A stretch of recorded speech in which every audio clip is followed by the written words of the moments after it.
Meeting to order because we have a quorum, and it's like 6:31. So the first item on the agenda was to review the annual meeting, which is going to be in 2 weeks, on Tuesday, February 11th at 7 p.m. Says it right on the front of the book, probably. Does everybody have one of these? We have some extras, and I don't know where they are, though. In that box. In the box. Here, actually, somebody take this one, because I've got one here. You're welcome. Does everybody else have one? We don't do one per person. We try to do one per household. So we try to encourage sharing. And there are some extras. And if you go to the post office and you see a bunch of them in the garbage, grab them. And then that way we have some extras in case they get really popular at the meeting. So we usually basically run through the annual meeting agenda. It's on a town meeting. It's obviously a school district meeting. So we can run through it real quick, and when we get to the budget, we can do an overview of the budget, or you folks can ask questions. Just be aware when you ask a question, the guy up here is going to turn the camera on you, and you're going to become famous or infamous. One of the two.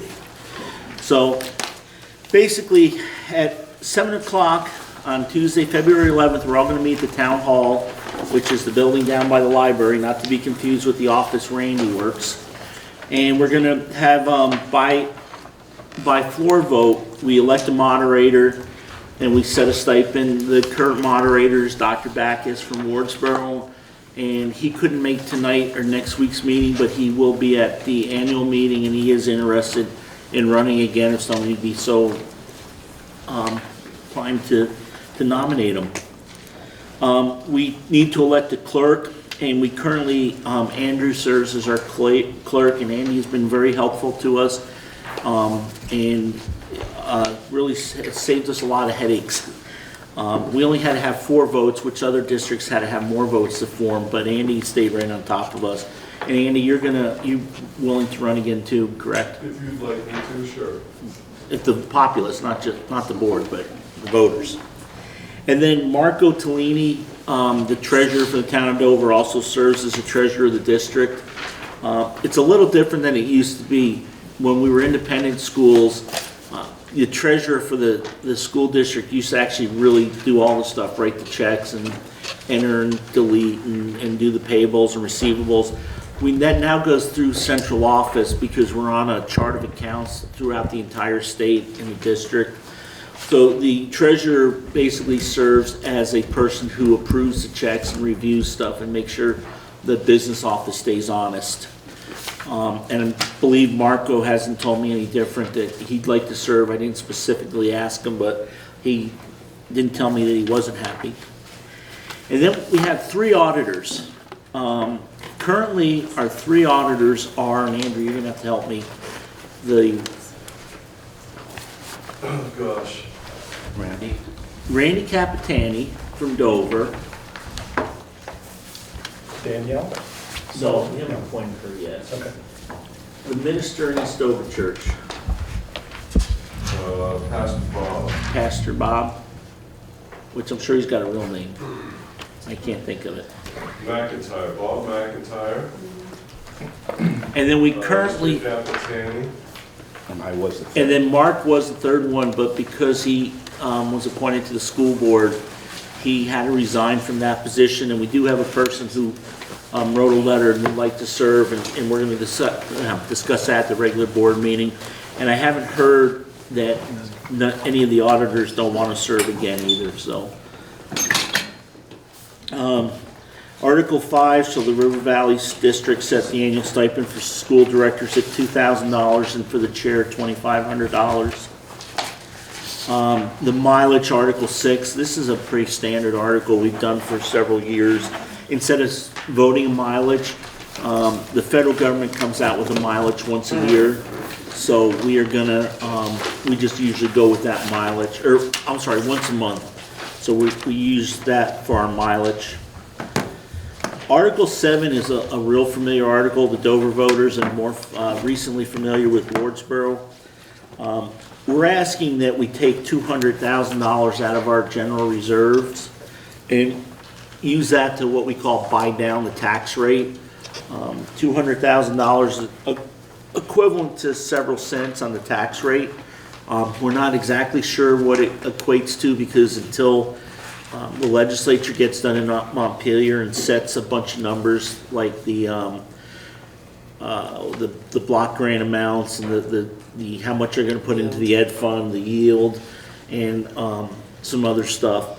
We don't have an exact number, but we ask for up to or not more than $200,000. What happens is at the end of May, after the legislature's left, we meet with Lori, myself, the administrators usually, and another board member, and we review what the legislature did, and we always try to shoot for a tax rate pretty comparable to the previous year's tax rates. Sometimes it's a little more difficult than other times depending on secondary tuition and unexpected expenditures. And also, it depends a lot on, believe it or not, the yield set by the legislature and how much money they're putting in. The other one, just to be aware, and we'll talk about it a little bit when we talk about the budget, one of the things that happened, we received a merger grant because Dover and Wardsboro combined. So the first year for us, it was 8 cents, which was last year. So off the tax rate, they take 8 cents, and then this year they'll take 6 cents. So right off the bat, we're 2 cents off. Next year, they'll give us 4 cents, so we'll be 2 cents off. The year after, they give us 2 cents, and the final year, they give us nothing. So hopefully, we'll be able to find some other efficiencies, and we'll talk about that during the budget. Does anybody have any questions on Article 7? Article 8 is the budget, and we're asking to spend $5,680,223, which is the amount the board has determined necessary for the ensuing fiscal year. Will result in education spending of $18,668 per equalized pupil, which is 4.9% higher than spending for the current year. So if you turn the page, you'll see, and it's a little fuzzy the way it was printed, but there's the budget, and what we did was each group of budget items is laid out with the FY20 is the budget we're currently in. That's the budget we voted by ballot last year. FY21 is the proposed budget, what we're proposing, and the variance is the difference. And if it has parentheses around it, it means it's less than, and then there's also the variance percentage. So what jumps right out actually is you look at the first line item, teachers in pre-K. Last year we spent $57,000. This year we're going to spend $86,000. It's $29,000, almost $30,000 more, and a 50% increase. So the first thing somebody's going to say is, "Oh my gosh, what are you doing?" Well, we're actually just accounting for your money a lot better than we did last year. Last year, because the preschool teacher also teaches kindergarten, and that's considered elementary, we had her whole salary in under the next set of line items, under the direct instruction. So just to account for more, so you can see what your preschool actually is costing for the two buildings, we moved it half her salary into this line item, which also meant we had to move some health insurance stuff. So some of those numbers are going to be a little higher, but then if you drop down to 11 elementary, 5-1-1-1 teachers, you can see there's a little bit of a reduction of $62,000. That's because some of that moved up into the other line item. So do you guys want to go through it by section, by line? Tell me, or do people have specific questions? Don't all jump at once. Yes? Where's field trips? What do you mean field trips? So I thought we lost a budget or forgot to budget in field trips this year. So is that budgeted in for 2021? That's just under transportation. Okay. So what is the amount designated to that? Well, we don't put field trips specific in the budget. We do it as, so I take that back. Okay, so transportation is page 9, the bottom of page 9, purchase, service, transportation, and then the top of, I'm sorry, and then part of, also on page 10, under transportation resident students. And I think it's in one more spot.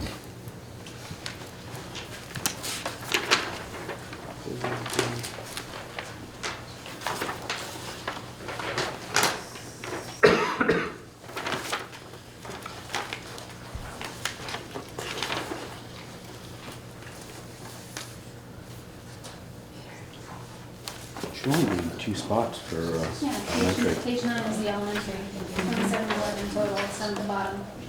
Below elementary. Yes, I'm sorry, It's not broken out to Yeah, districts, but so it's if you just look at- general. if you look at page 9, from 5181 down are the transportation line items. Okay. And then that's for the elementary side. And then on page 10, there's just the one number for secondary.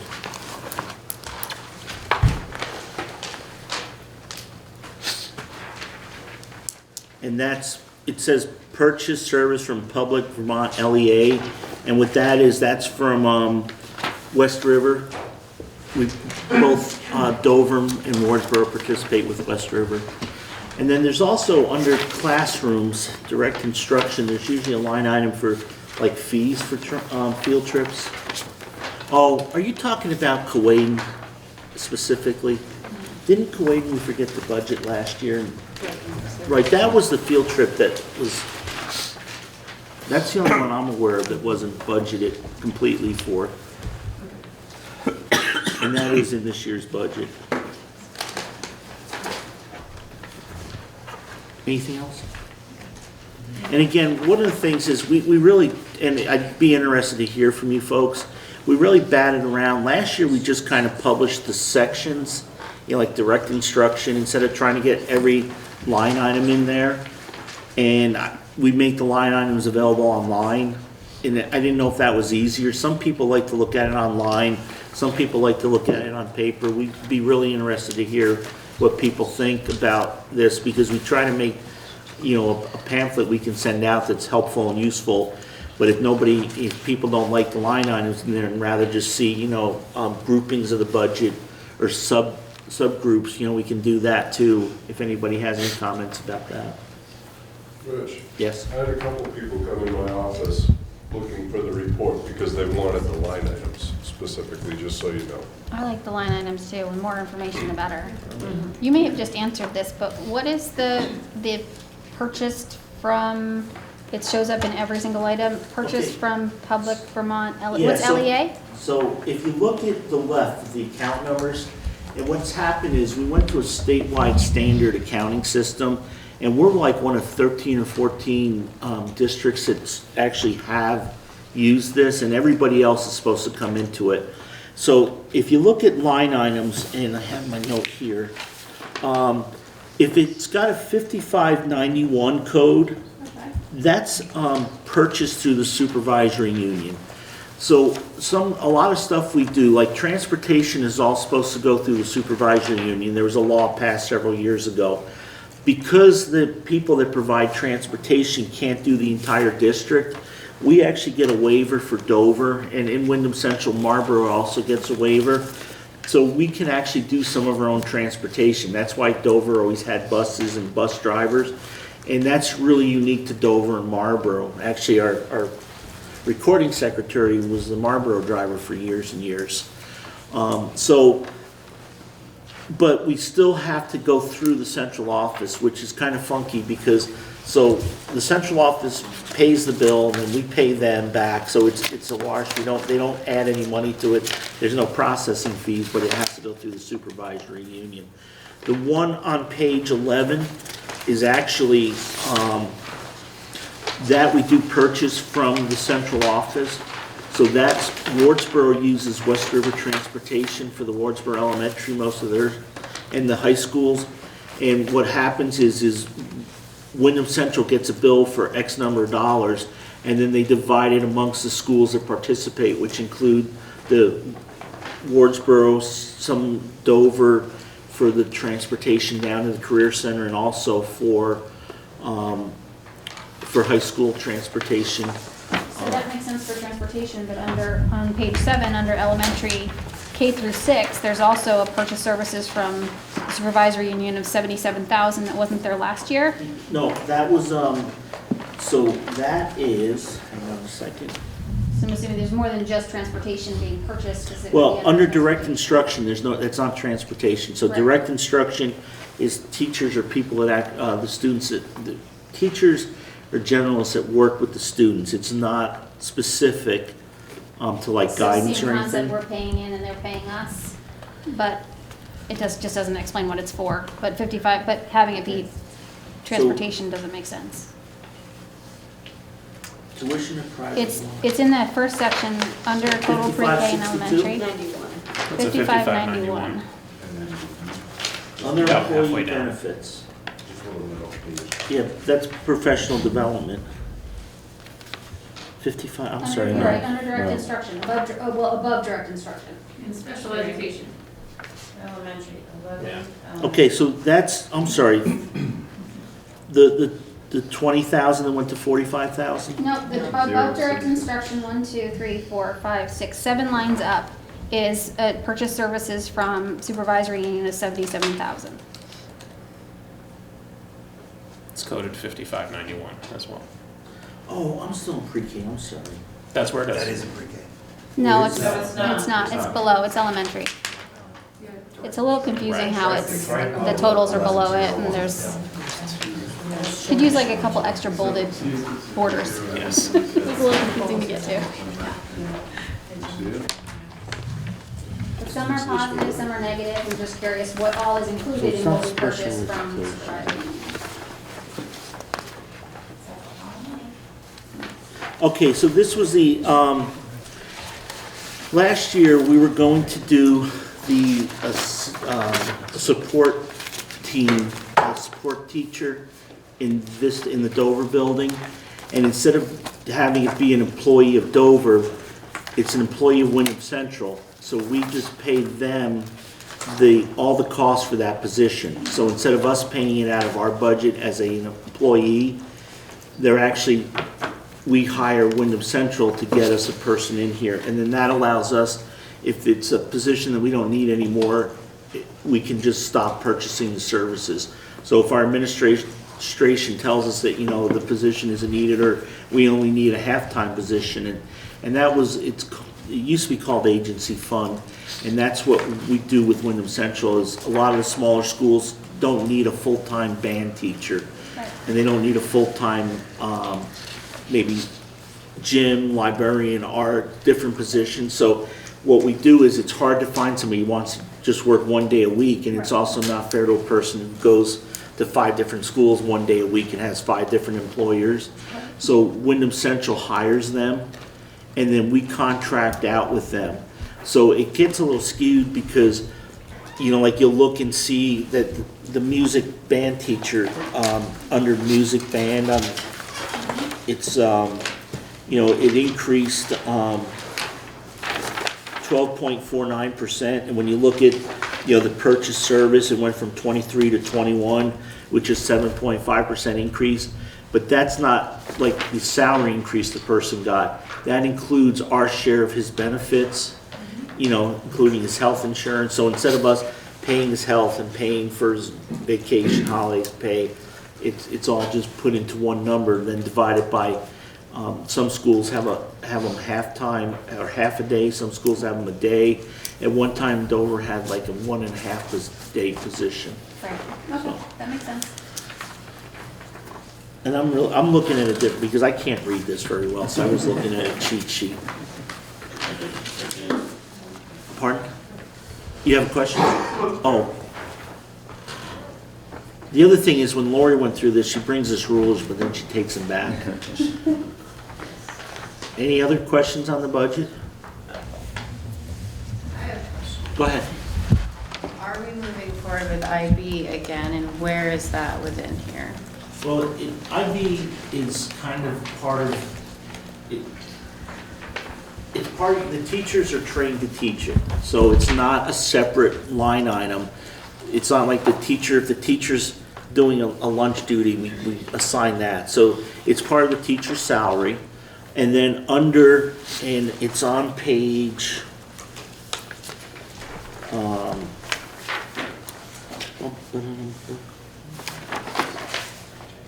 okay, if you go to page 8, on the, towards the bottom, there's under, so you have instructional staff training.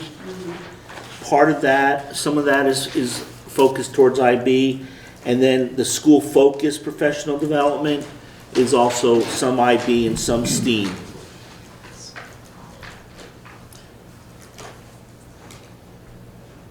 Okay? Can I ask why we're continuing with IB? What is your take on that? Why we would move forward? Because we haven't heard a reason not to. Okay, so when do I bring up, again, my concerns?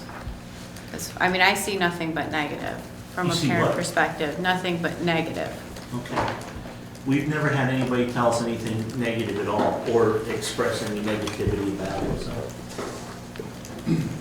So when are we gonna open the floor for parents to be able to come in and give feedback for that? Well, anytime you want to do that, just let us know. We'll put you right on the agenda and you can talk all about it, all you need to. I would probably ask that you just give us a little bit of leeway or a warning on that, just so we can make sure that we're prepared. But yeah, anytime you want to come in. Okay, so the dropping test scores and staff turnover doesn't concern you guys? Yeah, they concern us a lot.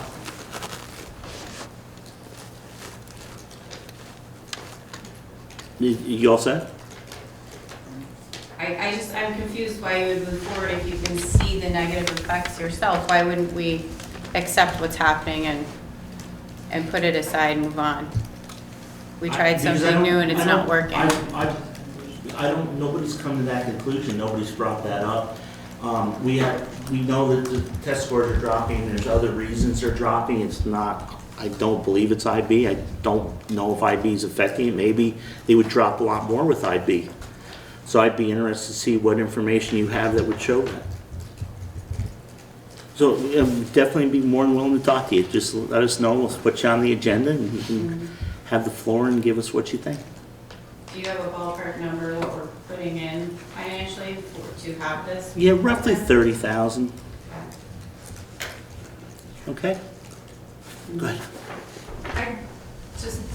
It may not be the time we can bring it up at the other meeting, but I do remember getting surveys and questions about IB and what we think of IB. So I feel like I've had ample opportunity and I have always put in my full, very negative response to those surveys. So I don't know what happened to those. So when we do have a focus meeting, I would like those results, or at least know what happened to those. So, because we have been asked. So. This is referring to the surveys that we did during the merger. And there were results. What surveys are you talking about? I had, I don't know, Survey Monkey, and they've asked specific questions about IB. Did you notice different language in your kids? Have you noticed different attributes? It was very specifically IB, and I gave nothing but negative feedback, so. But. We do school climate surveys, maybe that's what you're thinking of. Perhaps, yeah. And so we do collect information on, When we receive those, they've been brought to us? I'd have to look back and see if you have seen those. I will be really honest, I don't recall that, but again, sometimes I can't remember certain things or some things fly over my head. I'm really sorry about that, but definitely, if you want to bring that up, we'd be more than happy to talk with you guys about it. So just contact the administrators, or you can contact me, we'll get you on the agenda. But again, if you want that kind of stuff, don't come into the meeting and expect it, because I won't be able to produce it. But if there's things you want ahead of time or you want us to be aware of, definitely write something so that, we can have some background. And then if we need to find something, so that we can find it. Yep. Okay? I mean, we've had a lot of meetings with IB as a focus, and we've looked at a lot of data and a lot of curriculum over the years. So, I mean, I think we would welcome if parents want to, usually there's not a lot of people here. So it'd be great to hear from some parents. Thank you. Is that it? Yes, thank you. Okay. Anybody else? I have Yes. a budget question Yep. again. World language is going up by 56%. What's Yeah. the story with that? And So the sort of story why, I is guess, would be we- my question. Pardon? But why? What's going on? It's getting harder to speak a foreign language. Actually, the teacher that was doing it wasn't certified. So it was more of a, they were as a contracted person to do that, and then they became a certified teacher, so they fell under the contract, so we had to pay them by the contract. So do So I the- assume by the double cost for world language as for art, that like the kids have like 2 days a week of world language as opposed to 1 day a week of art? Is that? You can't always go by that because a salary is determined not by how, that has something to do with it, their FTE percentage.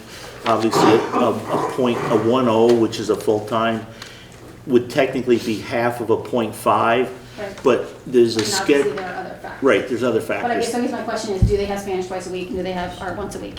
Is that why, is that part of the Yeah, that's difference? correct. Okay.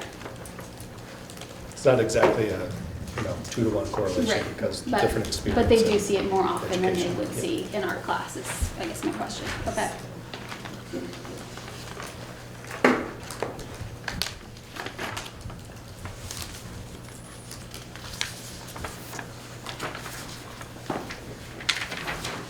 Do you guys as principals feel like it's a good budget? I mean, I assume you were involved in making it. Is there anything that you looked at and said, I'm really giving up on this particular section of the budget and I think my kids are gonna suffer? So, just so you know, I'm just gonna, this is the board meeting. So the question goes to the board. I'm sorry. If you want us, if that's a question, the question could be, did the administrators have any input or something? Right, okay, So, so yeah, did the but just- administrators have any input, and did you ask them, do they feel like this budget Yeah, covers we- everything that we they don't- need and everything we they don't make want? the budget. And what was their response? Okay, we don't make the budget, so what happens is the administrators work with the business office to create a budget that's then presented to the board, and then the board questions it like you folks are, and then we we finalize something that everybody's happy with, everybody agrees with. Okay. So yes, we don't exclude administrators, we don't exclude the teachers. There's input from all aspects of the building. Actually, even, there's input from the transportation side, Right. from the janitors. And so was everybody happy with the final Well, budget? nobody's ever happy. Everybody accepted it. Okay, so I'm not gonna get into that. Well, it's not an easy, you can't say everybody's happy. I mean, there's people that want to see the tax rate go down, there's people that want to see more I get money that. spent. I'm just literally asking, like, are the principals gonna say, well, next year we might have to drop art because this is gonna be a No, problem? because we've So- got it in the budget, so. Sort of, yeah. Yeah, So, no, I mean, but- that's my question. It's right, like, there's do no- they feel like we're really giving the kids as much as we could be giving them within the parameters? That was my question. You can always get more, people always would like more. But what we try to do is what we've been doing for years, is we call it an educationally sound, taxpayer-friendly budget. It'd be nice to have 3 teachers in every classroom. It'd be nice to have, It's overkill. It'd be nice to have all the tax money that we put in this town and put in our schools. but Exactly. That's not gonna happen. either. My So, question, if I can jump in here though, is how do we determine that music gets 60,000 versus art, which gets 11? I have kids that love art, hate chorus. So we've got art squeezed into an hour a week, and we have a whole bunch of music going on, and they're sitting there miserable. So who determines that? How do we get usually more art? that stuff is recommendations of the administration. May I? Yeah. So this is the first big year, I would say. I mean, it's not the first year of a joint budget, but it's the first year where there was, last year was pretty hard. We just said, let's keep doing what we're doing. And this year, the administrators came with a budget.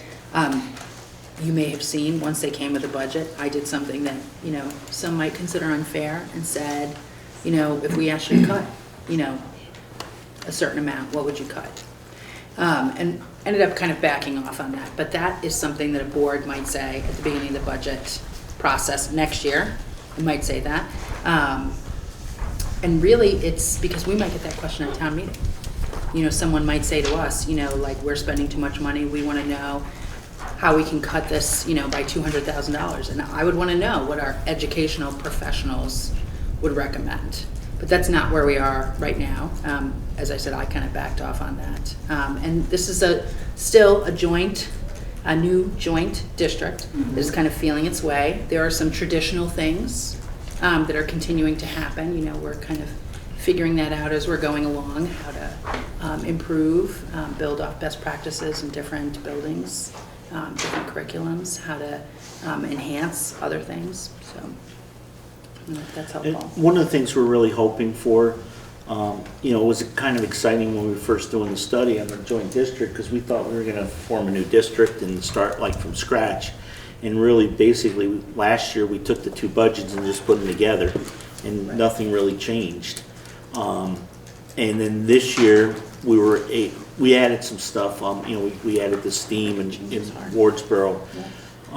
Because we wanted to have a focus for both schools, because we felt that really made both schools relevant, and would be hard for somebody to say, hey, you shouldn't have two schools that are both doing the same exact thing. So one of the things we're hoping for was, like with transportation, just because of the way we're set up, we're all over the place with transportation. We have students going all over the place. We were hoping to find some economy of scales of transportation, and we did have a transportation committee, and we started looking at it, and it's almost like a full-time job somebody could spend trying to look at how to get better transportation and better utilize the resources to get better bang for our buck. And it really, we weren't able to do it last year, and we couldn't really get to it this year. So we have done some things to set ourselves up to do more of that for next year. This year, the central office hired a facilities manager, and that person helps now oversee the building operation. Matt's first few years here, and Tammy wound up doing the same thing in Wardsboro. Both our administrators became experts on water systems and sewage systems because we had issues with the water. And do we want our administrators supposed to be worried about test scores and student learning, worrying about is the water going to be okay the first day of school? So that takes a lot of that burden off of them and allows them to concentrate on what they do best. And it also gives us a person whose expertise is in facilities to run the water system. And he's also going to work with transportation. A couple years ago, we had a big issue with special ed transportation. We would hire people just to drive students to different programs, and we actually found that probably wasn't very good because of insurance regulations, and they're not actual school buses. So our business manager, who was newly appointed at the time, spent a whole bunch of time working with our special ed instructor trying to get transportation, and we spend a lot of money on transportation in the special ed programs. So we're trying to get that under control. So we're hoping that now that we've got a couple years under our belts, remember last year we hadn't even operated the school, so we're kind of almost going blind. This year is our first year of operation. It's our first, we haven't even completed a year yet. And the good thing is we, like I said, we're all set on this new accounting system, so we know that. We're hoping that we've got less schools now because there's the West River District, and then there's the River Valleys, and then there's Windham and Marlboro and Stratton. So there's a lot less moving parts in the central office. So we're really hoping that we can start right after we get through this budget cycle to really start looking at things like have a better feel for maybe transportation. Maybe we can save some money there. Maybe we can work better. Maybe we can find a company that can do all the transportation instead of having to piece it out. We're hoping that there may be some other economies that we can find that may help us save money in operational expenses. The one thing that has always hurt us in our setup in Wardsboro is that it's the secondaries are it's a really difficult thing to pin down, because if a family moves in with 2 or 3 high school students, there's another almost $60,000 we didn't plan on spending. On the same token, a family moves out with 3 or 4 kids, there's money that we thought we were gonna spend that we don't. So that's a really hard number to hit. So in West River, they know what their budget's gonna be for high school because, they set a budget just like we do at the elementary level. And then they set it at the high school level, and that's what they tax on, and that's what they adjust to. So students moving in and out at secondary don't affect them where they affect us in Wardsboro. And then the other thing that we've seen a big uptick in the last few years is tuition to private schools. A lot of people claim residency in the towns of Dover and Wardsboro now and send their children to private schools. And, if you claim residency, that's something we have to do. So sometimes we get a bunch of them that we didn't know because they moved in at the high school level. And even 6th graders are moving into 7th grade, we try to do the best we can to think where they're gonna go. We look at, okay, if they have siblings, where did they go? But that doesn't always work. So they're real hard numbers. So a lot of that, and if you look at secondary, that's a big part of the budget. That's hard to control. So looking at secondary, are there any thoughts or plans of doing something closer to home from a secondary standpoint? I guess I'm not sure what. I mean, our choices they're far, and they're not necessarily excellent. If we go to Twin Valley, for an example, as a secondary school, it may or may not be the best education that's available. Or we could go to, say, Burton Academy, even further, might be better, might not. Are there any plans to start a secondary school somewhere closer to? No. No, we can never, we actually looked into bringing 7th and 8th grade back into Dover about 15, 20 years ago. And there's just not enough opportunity, and we would really be doing our students a disservice. There's not enough students to do that. I think, did you have? I have a question about the residency part. Yeah. So, from my knowledge, we have 4 kids coming to Dover School that don't even live in Dover. So, Yeah, we can't specifically discuss that. If you're aware of something, you need to let our administration know. But also, just be aware that when I first got on the board, there was a lady named Judy Safran on the board, and she was sure this one family that we were paying tuition for did not live in Dover, even though we were paying tuition for 2 of their students. So for a year, she went to their house every night, and how she didn't get in trouble for being a stalker or something, I don't know. But she took a picture every night of the house, and this wasn't when we had digital cameras. And she would take a picture, and she would write down the time she was there and what light was on, and if there were any cars in front of the building. And basically in that year, she never saw a car there, and there was always the same light on. And so this was just before I got on the board, they challenged it, and they went to went through the court system, and they lost. I just talked to the superintendent today about a case in Stratton. The only reason they won that case, it was a borderline case, was because the person was very, very honest. And all they had to do was not answer a couple questions and just leave them blank, and they probably would have lost the case. So it is a hard thing to prove. And then there's a lot of weird things that go with it. So if you and I were a husband and wife, and you live you and your kids live in Newfane, but I live in Dover, I rent a house in Dover, you can send your child to Dover. I want to get that. And we even had a case where a father was not allowed to see the kids, had no contact, no support, and it's still, the parent, the custodial parent was able to have Dover pay for that child to go to a different school. So it's not all a cut and dry thing, and again, it's really difficult. But if you think there is something, definitely let the administration know, because they do look into that. Been there, nothing happened. So now we're ready to go. You can go to the superintendent's office. And again, Andy, I'll get to you in one sec. The other problem too is we can't tell when you bring in a complaint. We can't let you know we're not, if it involves a student, we're not allowed to I tell. get that, but as a taxpayer, I'm paying for that kid's education. So I have the right to know why we're, at least, I don't know, why I'm paying $18,000 per kid for 4 kids that don't even come to Dover. I mean, that right there would cut the budget, in my opinion. No, and the board has been trying to be very good at that. And we're actually gonna discuss a residency policy, so stick around for that. That comes up in a little bit, okay? Andrew? Rich, one note on process, for the town meeting. Yes.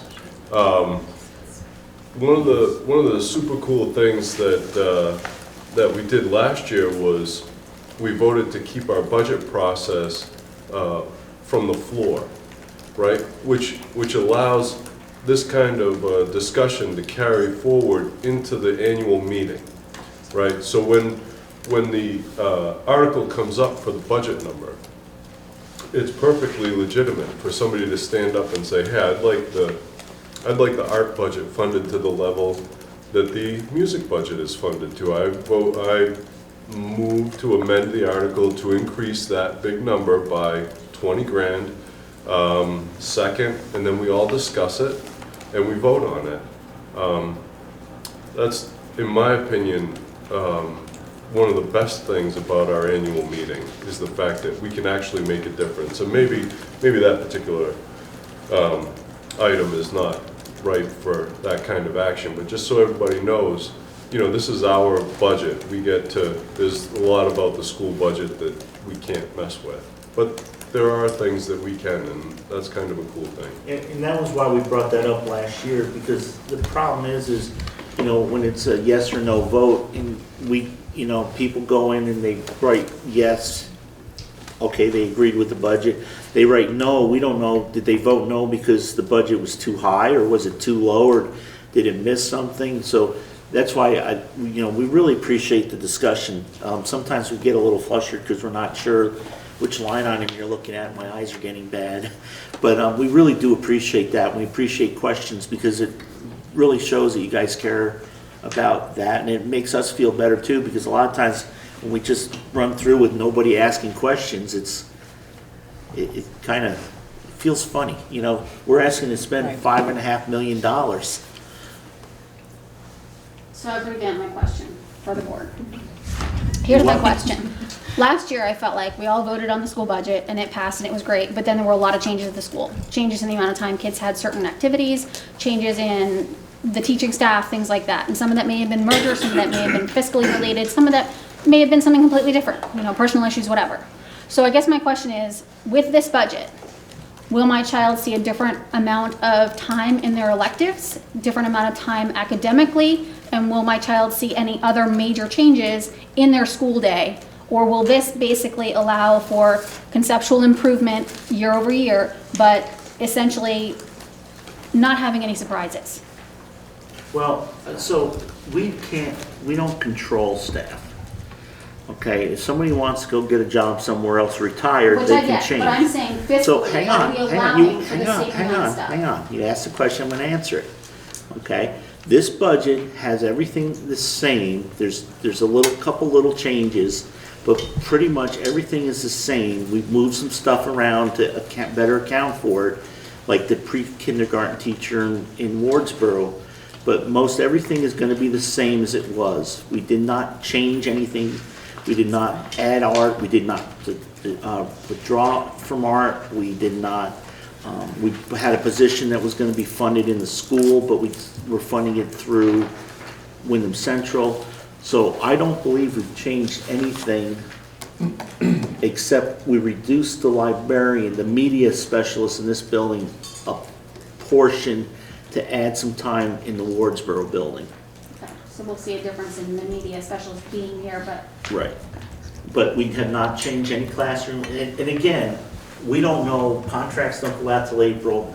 And, so yeah, you may see changes in staff. It's really just Right. about hours, Right. Whether it's this art teacher or a different art teacher, this Right. music teacher or a different Yep. music teacher, my kid is still gonna have music X number of days, my kid's still gonna have art X number of days, and, cause I think there were some surprises this year for some parents and some changes, and I don't think that's a bad thing, I just would like to know ahead of time, because the budget is great, and the line items are awesome, but they don't really tell you what's going on in your child's school day. They don't really give you the details of what does this number mean when you look at world language? What is the number 23,639? What does that translate to for my child? So, that was my question. Am I going to see major changes for my child because that world language number is going up by 56%. And you answered that because we had that conversation. So, But, you know, we that's really more, we I have think, a not parental changed. concern than the dollar figure number. Right, so Matt and Tammy, other than the media person, there's no other changes in positions in this budget, correct? Not in Dover that I'm aware of. So in Wardsboro, there's a reduction in the library media specialist as well. And we will be also hiring a STEAM coordinator. Okay, that was it. I'm sorry, I misspoke. So it got realigned. And we talked about the focus. We wanted, you know, the focus in both buildings, and we want to try to put equal attention to the focus. And people, you know, kind of going back to an earlier question, and this was a discussion, and sometimes we forget because we're through all these discussions, but, you know, if your child's going to Wardsboro and they're doing the STEAM program and they really want to do the foreign language stuff, there is the ability for your child to come from Wardsboro over to Dover, and from Dover, if your child really sees the stuff that Tammy's doing with, you know, the STEAM program and her staff, and they're really interested in the sciences more than maybe world language and world stuff, then there is a process for them to go to Wardsboro, and I think nobody took advantage of it last year, correct? I think it was 2. Pardon? I did a couple. We have a couple here. Yeah, Oh, from two Wardsboro? families From Wardsboro came here. Okay. But there's a limit on that, right? Isn't it a small percentage? Like, we No, can't all it's- jump on board and just Yes. choose. 10%. No, it's 10%. We weren't even close to the limit. But there is a Right, limit. but there is a limit, so No, there if, is, but. if I we- decide and if- not the entire fifth grade class decides we're sick of the IB stuff and it still gets voted in, we can all jump ship. I'm pretty sure you probably all could. Let's do it. That There you go. was made. But Okay. no, because the other thing is that was a number just for, that's gonna be reviewed too. Because we didn't know how many people would have interest in moving around. And so that's definitely the discussions we've had is we need to look at that based on what happens in the previous year. Or, you know, what happened this year. If we were bumping up to that number and it was close, then we would have to reassess that. But because we didn't get close to the number, the percentage, we don't see a real reason to, you know, if it's not broken, don't fix it type of thing. Okay? And Andy, thank you. That was a really good point too, because we really did, you know, that was a big thing in last year's meeting about moving over to a vote from the floor. Now, like if you were in Newfane or West River, Leland and Gray Towns, you know, that's been by ballot for years.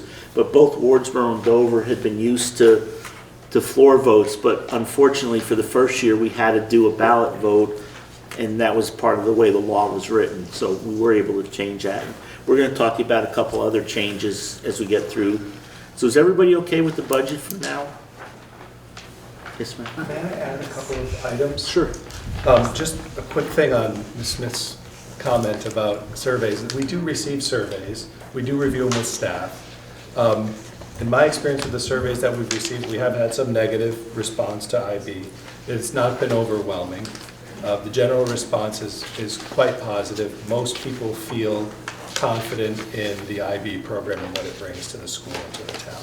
So academic program choices are made by the administration, and then we present the budget to the board, as Mr. Werner mentioned. And I'd just like to note that, I don't want to speak for Tammy, but we spend hours and hours on every line, on every dollar. So we have really intimate knowledge of each line, and we can answer your questions at any point, particularly the ones in the beginning you were asking, questions about program, Lisa, with music and those things that the board may not be aware of because they're not proposing the academic program. So I'd encourage you maybe before you come to the budget meeting and stand up and make a programmatic change, check with the administration to really know the program and why music costs that much and what is the formula that we've applied to figure out how much art teacher we need and how much librarian, because we've gone through every one of those lines and we've scrutinized it in an attempt to be not only really aware of the budget, but to make sure that the program that we're providing you is, you know, meets the requirements of the law and the other things that we have to create, other details about the program. So just throw those things out there. Come talk to us. Some of these questions we can answer pretty quickly where it's awkward for the board because they weren't part of the program developments. They may not know. So I hope that's helpful. Okay, you guys ready to move on? Anything else? Cool. So the next article, shall the voters of the River Unified School District set the annual tuition rate to approved independent schools at $17,990 for the 2021 season, 2021 school year season, wow. So that's an article that we have to, so the state law says that you pay the statewide average tuition or another amount as voted by the electorate at your annual meeting. So this has to be on every year. If you want to send your child to the Burlington High School, the Essex High School, if you want to send them to any high school, public high school in Vermont, we pay whatever that tuition rate is. There's no voting on that, that's state law. We do have to vote on independent and private schools, and we use the $17,990 is what we use as the Byrne-Burton number. So if the town agrees to that number, Byrne-Burton says this is the rate we'll charge. So that was petitioned in Dover several years ago, and we said if you get it petitioned the first year and it gets approved, we'll put it on the article every year. And then Wardsboro had come up to that number in your last year? Probably the last year was an independent board, right? Yeah. I wasn't on the board, but 2 years ago. 2 years ago. So it actually, both towns were doing it anyway, so it kind of fits in there. So that's why that's how we picked that number. So if you want to send your child to another independent school and it's $50,000, we'll pay $17,990 and you're responsible for the balance. Is that clear, good for everybody? Any questions or comments on that? Yes? Richard, don't we pay whatever the tuition rate is at a public school? Yeah, that's what I said. If you send your child to any public high school in Vermont, be it Burlington or Essex or whatever that rate is, we pay that. Whatever their rate is. Whatever the rate they set, yes. Their announced tuition rate. Right. Richie, if I could, one other comment about the Byrne-Burton tuition. I believe that if you vote this in your school district meeting, Byrne-Burton changes how they look at the students from your district that want to come to Byrne-Burton. They accept whoever. They call it a wants to go from you. sending tuition rate. So if the town agrees to pay the difference, or pay this amount, then they'll accept any student from the town. Where if we didn't vote to do this, and they only had 3 positions left and 5 people from Dover wanted to go, you wouldn't be guaranteed a position. We did ask in the original conversation, had they ever turned anybody down? They had never turned anybody down, but, we can't predict the future. Total student numbers in the state of Vermont are going down. When you look at the amount of children we educate in the entire state. But it's also less than their tuition rate that if you were from Massachusetts and wanted to send your child up there and you were going to pay the full boat, the rate is higher for them. Pardon? Massachusetts is down there. Yeah, where? We're up, yeah, we're Massachusetts. I'm sorry. Well, you guys are killing me this year. This is the worst pre-town meeting I've ever had in my life. Okay, anyways, Article 10. Are we good with Article 9? Everybody's okay? Andy, thank you again. Article 10. So last year, the 2 schools combined, both schools had reserve funds or had money in the bank that wasn't dedicated to any specific source.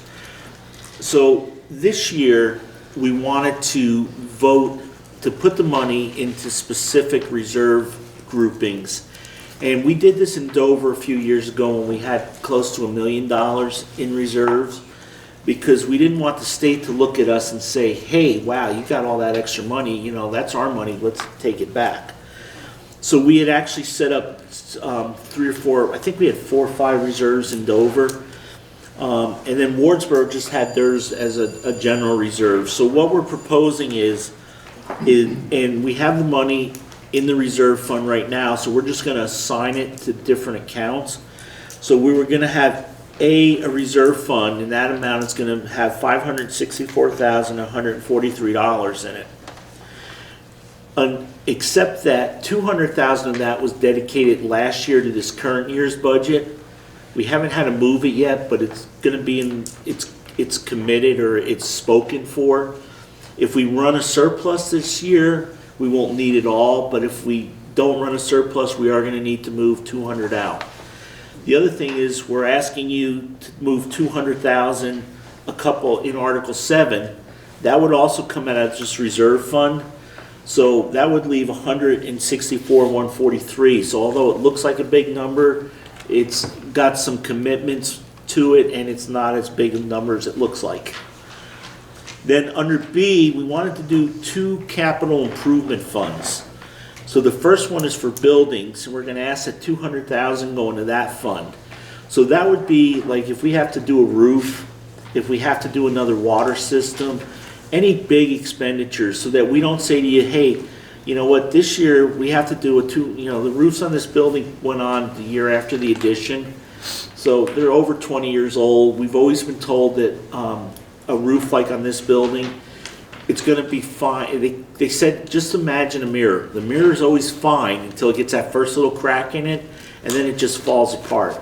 And that's what happens with these membrane roofs, is they work until they don't work anymore, and they don't give you a warning that, hey, we're not gonna work anymore. They just stop working. So if one year we had to spend $200,000 to do roofs on both buildings, and we had to raise taxes for that, that would be a big chunk of money. So this will also help us kind of keep the tax rate even. In the town of Dover, it's worked with reserve funds and capital funds for a lot of years, and it really has helped to keep a pretty consistent tax rate. And then we put $100,000 into transportation, and that's not for like transporting kids, that's to actually purchase buses. And Dover got very lucky because of Laura several years ago when she found a grant out there that very few people knew about. So we were able to get money to replace both our buses. The unfortunate thing is we had the buses 5 years apart. Now they're like a year apart. Again, when the buses go, they're probably going to go pretty much at the same time. And a bus is going to cost us about $100,000. So we've kind of got enough money in there. So the years down the road, we'll be asking to put money in to fund those from the operating budget.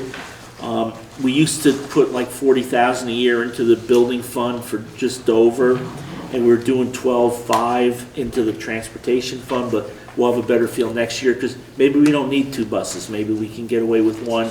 Or maybe there's a company that will come in and do all our transportation and we won't have any buses. And again, although once the money's in a reserve fund, the board has the ability to spend it. We've discussed with both boards, the Wardsboro side and Dover side, that we would always go to the voters and let you know what we're doing if we do spend reserve money. And then we have special revenue funds of $29,424. And I do have a cheat sheet, and I don't think I brought it with me, but that $30,000 roughly is Stratton Corporation had given Wardsboro Elementary School some money to spend for extracurricular stuff. I think it was $5,000 in that Stratton fund. Stratton Foundation. Yeah. And then Dover has some money from a family that donated money to the school to be used for a music award, so that's like a reserve special fund.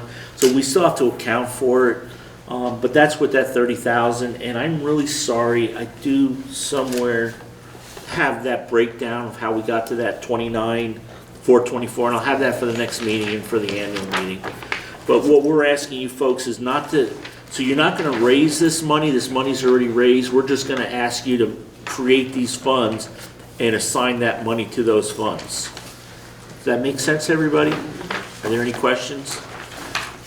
Oh, do you have a question? I have a question. Oh, I'm sorry. So you said this year, possibly if you need it, And then another 200 is in Article Seven. 7. So then you told us that was 164, 143. So if those if they get voted, approved in the article, and then you have to use the 200, what are you asking us to put in building and transportation then? Are you asking for a percent, or are you asking still for this 200 and 100? No, these are the numbers. These are the numbers we're putting in. This is the amount of money we have. If you add all these up, we have 5, 6, 7, 8. We have almost $900,000. She's asking, is this 200 separate from the money? No, that 200 would be out of this 500. So, may I? Yeah. So these are just establishing the funds. So we're kind of sorting out some things that have happened as a result of the two districts coming together. So we're establishing these funds and the balances that they have in them. We have reserves between the two towns of about $900,000, okay? Right now, we have Does that. everybody, you get that? Okay, so you're not starting with the 564. Yes, we are. That fund, we're asking for a reserve fund. Okay. It will We already have that. It has five, but we're not asking, you don't have to raise that money. The money's already been I'm raised. not concerned about that. I'm just, because you said 200,000 was already committed to this year out of this. Right, so. So that's separate than the 200 and the 100 that's below it. Yes. Thank you. That's it. Yes. That's it. Everybody good with that? Yes. Moving right along.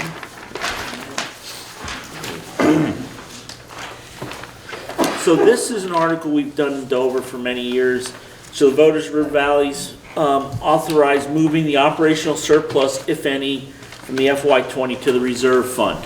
So this is if for some reason after winter break, a bunch of students decide to go elsewhere, that they couldn't make it in Dover anymore or Wardsboro anymore, and we wind up having a huge surplus because we didn't spend as much in secondary.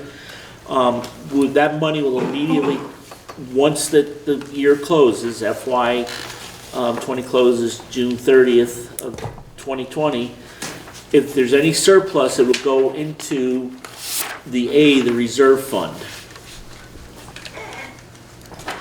And then, if not, if you vote against this, the money sits in limbo until next annual meeting, and then then we'll give you a number. We'll say, hey, there was a $60,283 surplus. What do you want to do with it?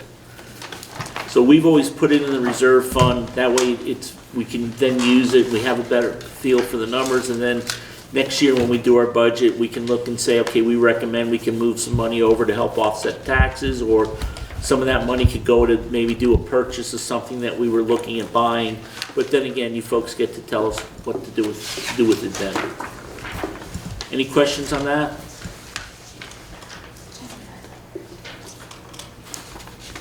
So Article 12 kind of is part 2 of what we started last year by voting the budget from the floor.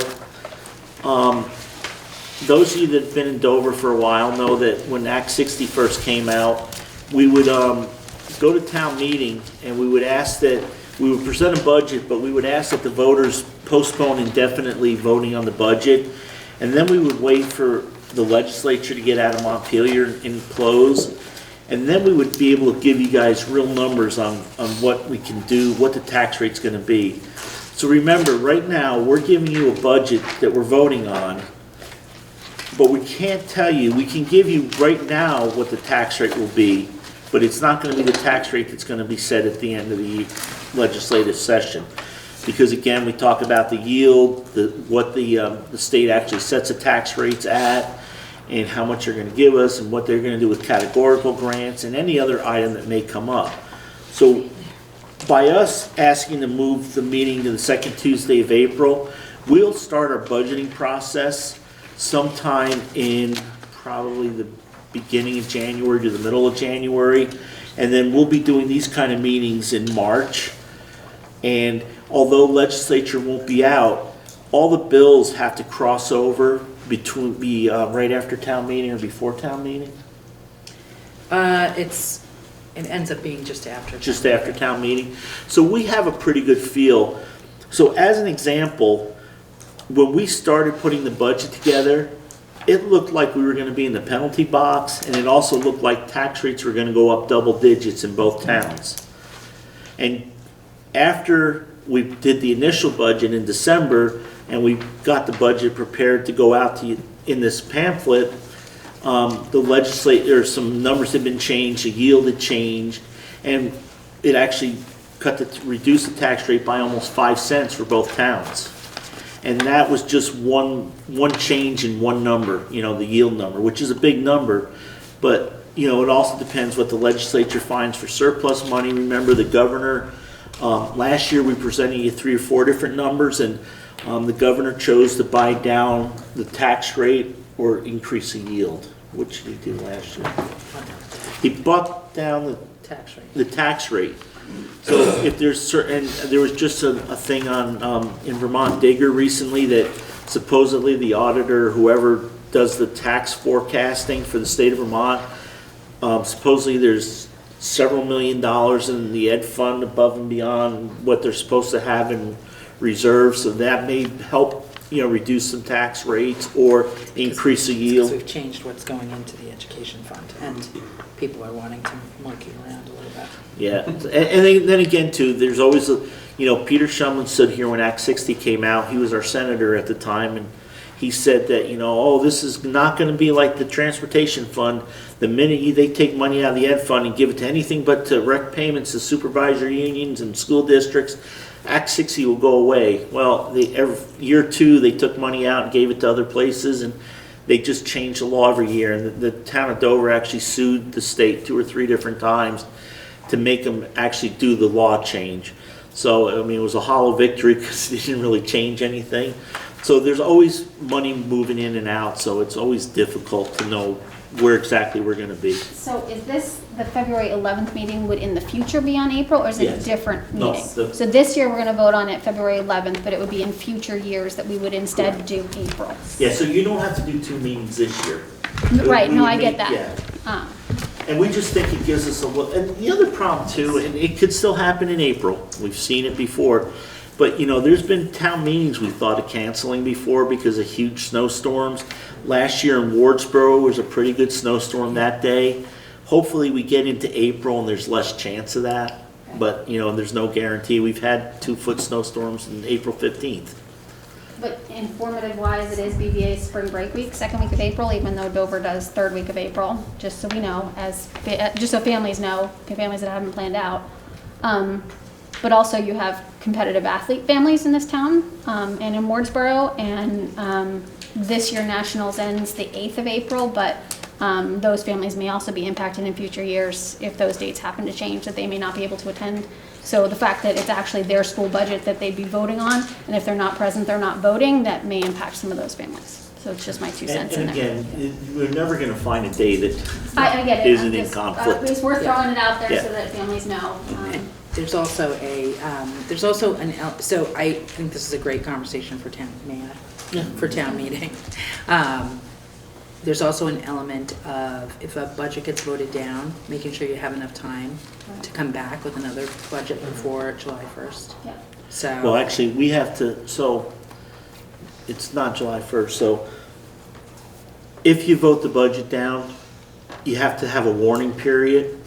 And we also have to submit to the state before May 30th our numbers, or the state just takes our previous year's numbers and gives us a percentage of that, like 90% or 90%. So this does narrow that field of. So that's why we went with April instead of May, because if we go to May and the budget gets voted down for what, and again, it could be that we didn't put enough in there, it doesn't matter, we need to rewarn it.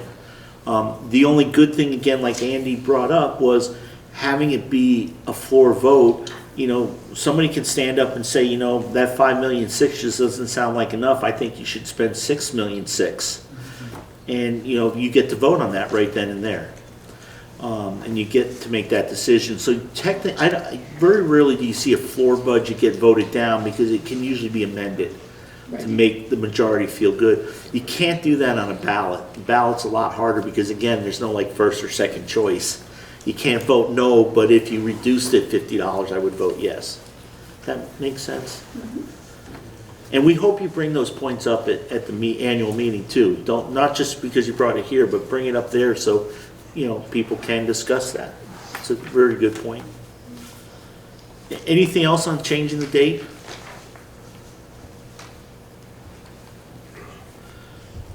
Okay, Article 13, any other business that may legally come.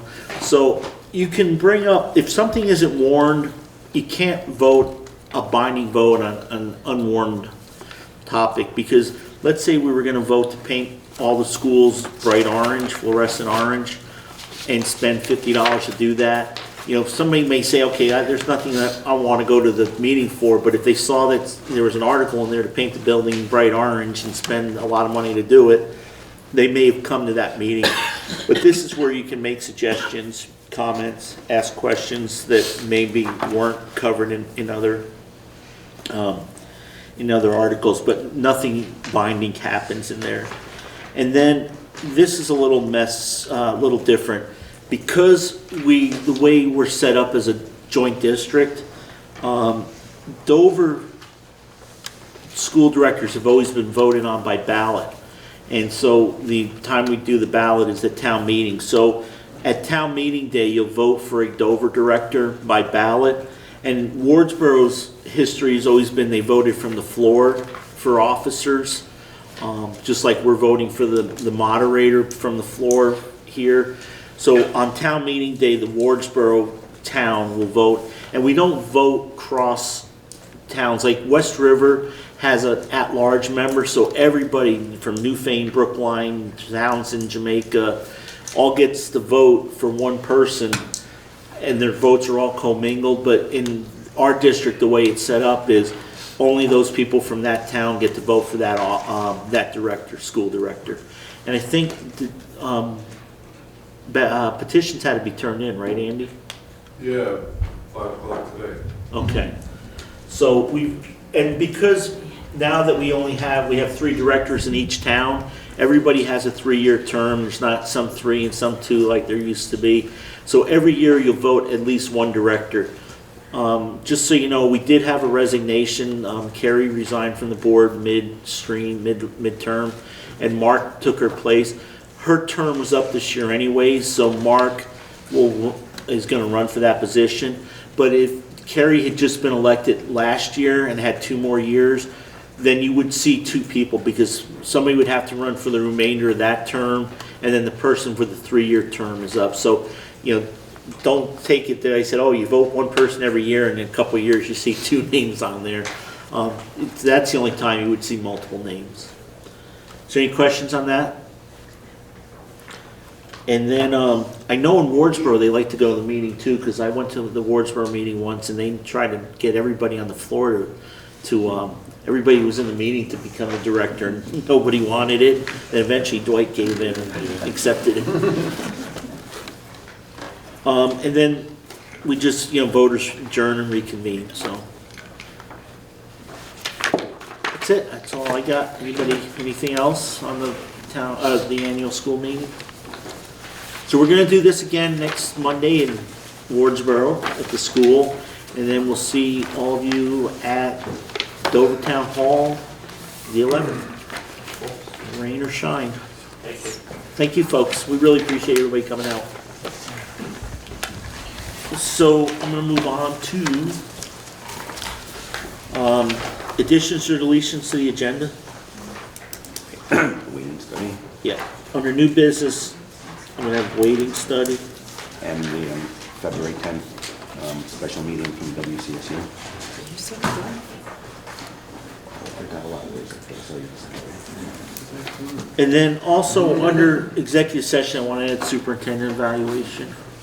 So, does anybody else have anything? Cool. Members of the public, does anybody have a public thing before we move forward? I have a question. How Yeah. long, if we need to put something on the agenda, how much time do we need to allow for that? Usually like the middle of the week before. Oh, that's quick, okay. No, we We're not usually there do the yet. agenda, I try to get it done like Wednesday, Thursday. It depends when the superintendent's leaving and when these guys are, our administrators are around, and I try to get Rick and I try to just talk about it ahead of time as chair and vice chair. We do try and go to the administration first, Oh, yeah. right? Well, we've already got it, it's a program, but I know at some point we're gonna talk to you guys about it, but we just need time to figure out what we want to say and, what we want to talk about, and then we'll let you guys know, but I And just, even under we're members still of the 3 weeks public, out you- of doing it, so we thought So- we'd finish it out for the year and then. So like I was explaining out back, under members of the public, you can bring anything up you want. If we're not prepared, we're not gonna be able to give you Exactly. an answer. Which is why I asked, because I Right. want to make sure you guys. I mean, if you guys wanna come in and say, hey, we noticed the school bus was driving down the road sideways or something, you can bring that up, but we may not know why. And there's times too when both administrators aren't here, so sometimes we just don't know. So that's the only reason, if you can give us some warning, but feel free to come in anytime and just bring something up or say, hey, at a future meeting, I'd like to discuss this, so start thinking about it, that's fine too. Got it, thanks. Any other members of the public? You guys all good? In the back? I can't see him, he's behind the camera guy. He's smiling. Is he? Yeah. Okay, Residency. no, Yeah, what? no, I just said not yet. Not yet, okay.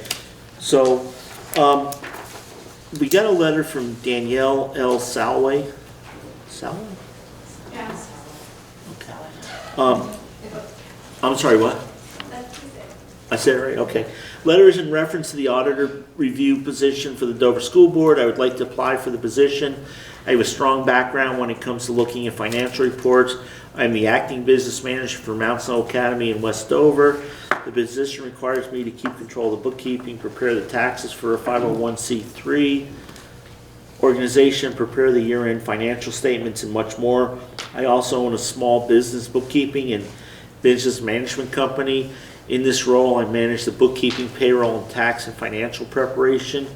With my background, I would be a good fit for the position to review the financial statements for the Dover School Board and act as an auditor. It's not actually the Dover School Board, it's the River Valleys. I look forward to hearing back from you, and please contact me if you have any questions. So we did have a person from Wardsboro who had expressed some interest, and when he called me back and said, I heard that there was somebody from Dover who really had some interest too. He said, I was just kind of throwing my name in there because I didn't hear anybody else. I think you told us that. So we asked that she just, Danielle, just submit a letter. So she submitted the letter. Is there any discussion, comments? Do we need to take any action? Yeah, we need to vote her to appoint her auditor till February 11th. I move we appoint Danielle Shalway to the vacant auditor position. Do we have it? So Laura made the motion, Mark seconded. Is there any discussion? Hearing none, all those in favor say aye. Aye. You mind just giving that to? So we're gonna give it to you. Salway. So I got, Anita Raphael sent us an email, and I don't know if everybody saw it. No, I guess it just came to me. I'd like to suggest a future agenda item after the February meeting, a digital information cleanup. I'm concerned that some of the links on the pages on the Dover Town website and the school's websites may be going to very old info and dead pages and sites. The board might gently ask the folks taking care of any school-related pages on their websites to do a deep dive to check all their links and be sure nothing is going to the wrong pages or has not been updated since 2018. Just by accident, I noticed yesterday that the tab for school board, for example, on the Wardsboro School website goes to the WCSU board page for the now disbanded school board that is no longer active, and it does not open to the River Valleys Unified School District board page, and the link in the side margin menu goes to the no longer active blog site from before your board took over. Little things like that just need a quick fix so it's there found here and there. So I'm going to turn this over to you guys. Maybe you folks can do some adjusting on that. But I know we did have a discussion about doing some, On one side, well, website. yeah, in There's the Dover Town page has some really old material on it for this school. That needs updating also. I went looking for something and couldn't find anything about us. So I have got certified mail. You got mail. It's from Berber. Anyways, this is telling us what it's their announced tuition. Oh, it is? Yeah. So anyways, anybody want to guess what they're announcing their tuition at? $17,997. Yeah, oh, God. I hope so. We didn't really just approve 17.9? Yes. What was that number, please? 17,990. Thank you. Same number they gave us a month ago. Matt Martin sent an email to all of us. No, I'm sorry, he sent it to me and to so here's another thing. On Friday, we received our most recent lead testing results as part of the new law, Act 66. We do have several fixtures that report a lead content at or above 4 parts per billion, up from the previous 15 parts per billion. None, however, exceed the previous limit of 15. Nonetheless, with the help of Chris Medina, Steve Bartlett, who's our water operator, Helen and Dave, we took the necessary immediate remediation steps this morning and submitted the required mitigation plan, which includes notification of parents, staff, and community. The state form letter, slightly altered, is attached and will be sent home by email and a paper copy later today. I will have copies for you on the board tonight in case you'd like to bring it up under correspondence. The state did indicate there's funding available under Act 66 that will help offset the fixture replacement costs. Let me know if you have any questions. So the letter basically just explains it at 4 parts per billion. You're not allowed to use it for drinking or cooking. And so basically those fixtures have been shut off, valved off, so that kids can't just use them. And then it gives you places to go look for lead. I mean, do you guys, parents, get this? Did their kids bring it home? So the paper copy did not go home today, but did not try it. We did Did you? try about it. Okay. So, just so, you know, back in the 1980s, they changed brass has to have different content now of lead and copper. And so, usually older buildings, if you've got a house that was built or renovated, like your house shouldn't have any lead fixtures in it. You should get no lead and copper in your water test, but older buildings do because of, you know, the brass used in the past. There's not a lot of lead pipes anymore, but we did some digging in Eastover Village and we found a bunch of lead pipes from when there used to be one spring in the village and it fed all the village buildings. So, and then lead became a big issue when in Detroit area when Flint. Yeah, Flint. They were testing areas they knew had new piping and ignoring areas that didn't. So, lead became a big issue. So last year the state did pass legislation, and there is quite a bit of money actually available for replacing fixtures. So That includes maintenance, or installation too. right. We're Now, waiting for our letter. You're waiting for your We results. haven't heard our results yet. Okay. But you guys are built about the same time as us, some of yours, so you're probably Yeah. going to be similar. Yeah, some updates. Because the Yeah. addition is newer, but Right. yeah. So I mean, it's not surprising, but it's not, I don't know, I ate lead paint, maybe that's why I can't remember anything, because when I was a kid, everybody did. Yes, How long was 15 parts per billion in the law? long time. Okay. It's been that way ever since I had my water license. So this just went home today, this letter? Everybody good? Any comments, questions? I do have another one from Anita. She can't make the meeting tonight, but she'll see us in Wardsboro, and she will be here until 11.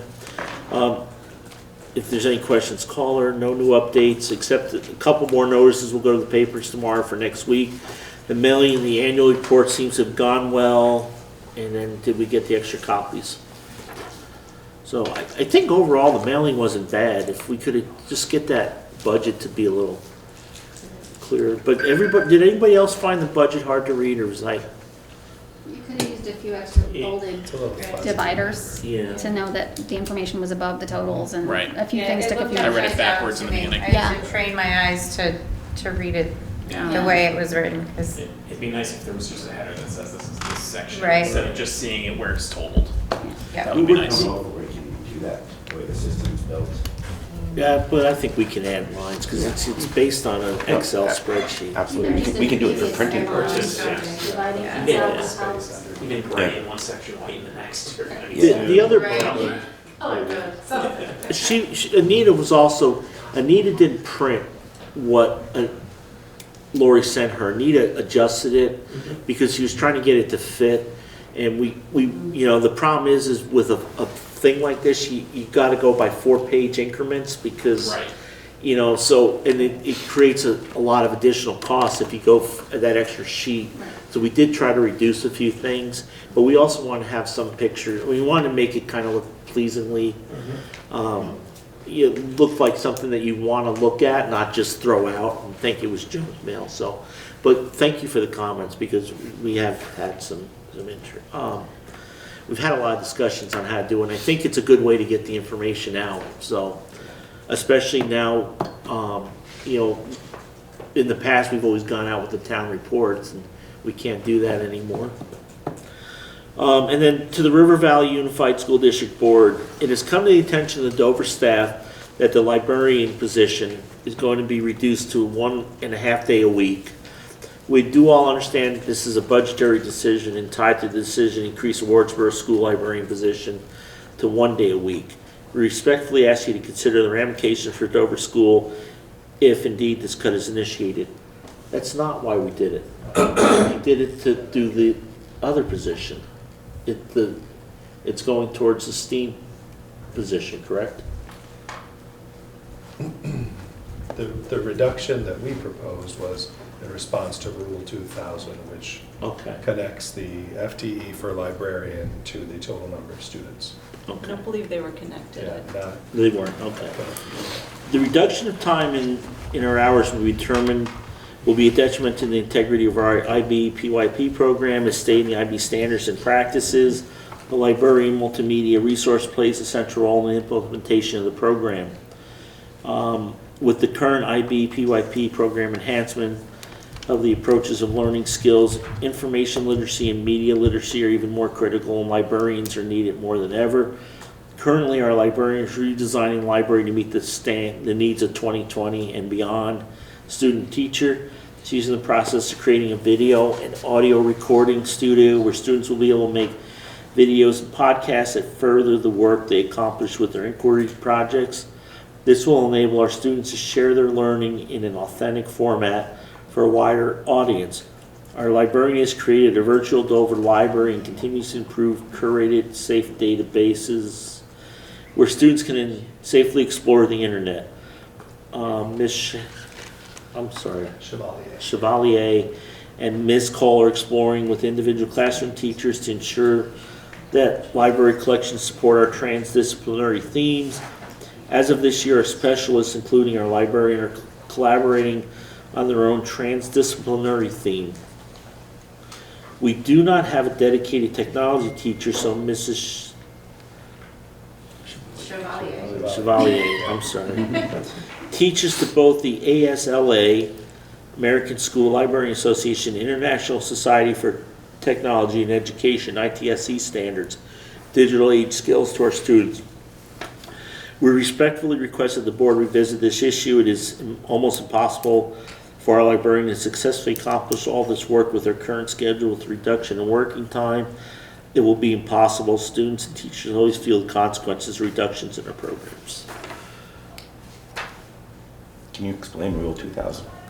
so Rule 2000 just states specifically that the ratio of students to full-time librarians is 300 to 1. 300 students for every full-time, so that would be 5 days, 40-hour week position. And so our rough math at 100 students would conclude that we are presently at 0.4, which is 2 days a week, that we could sustain a reduction to 0.3 and maintain fiscally responsible, programmatically productive program. Is this a state rule or is this a federal? It's a state rule. State Yeah. rule. So- But it's been around before 2000, I mean, because Yeah, that's that's not how the we, year. that's how we based our Yeah.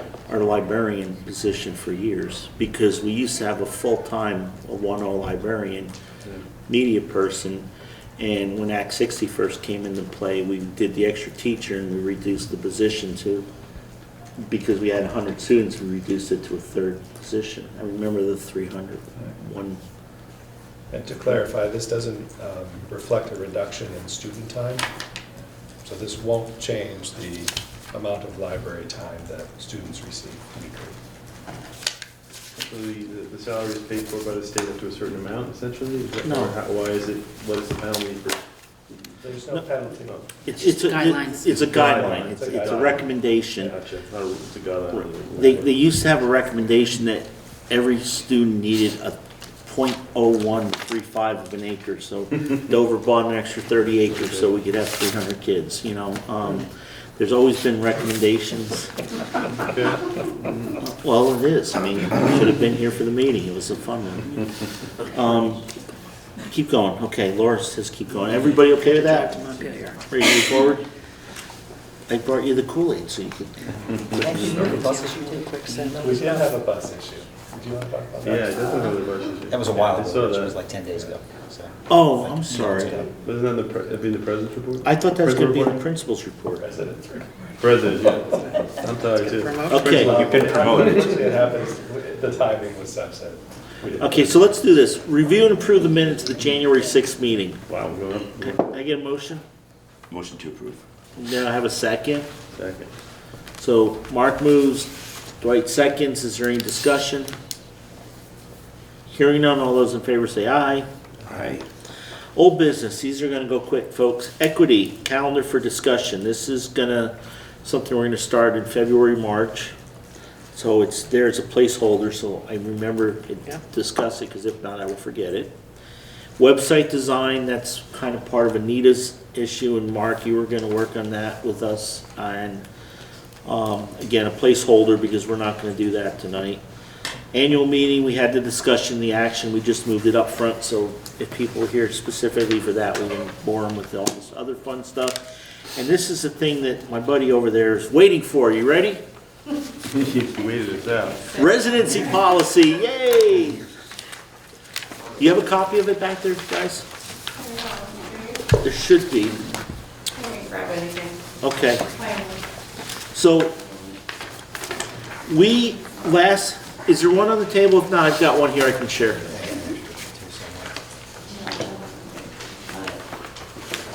Got it. All set? So, this is like our fourth review of this policy. Stratton has spent a lot of time working on this because they've had some real issues up in Stratton recently. And those either were at Saturday's get-together at the town hall, there was the Stratton school board member spoke about it. So the policy is F13, and I'm not going to read it. Is there any comments on it? Did everybody get a chance to review it? 2 pages.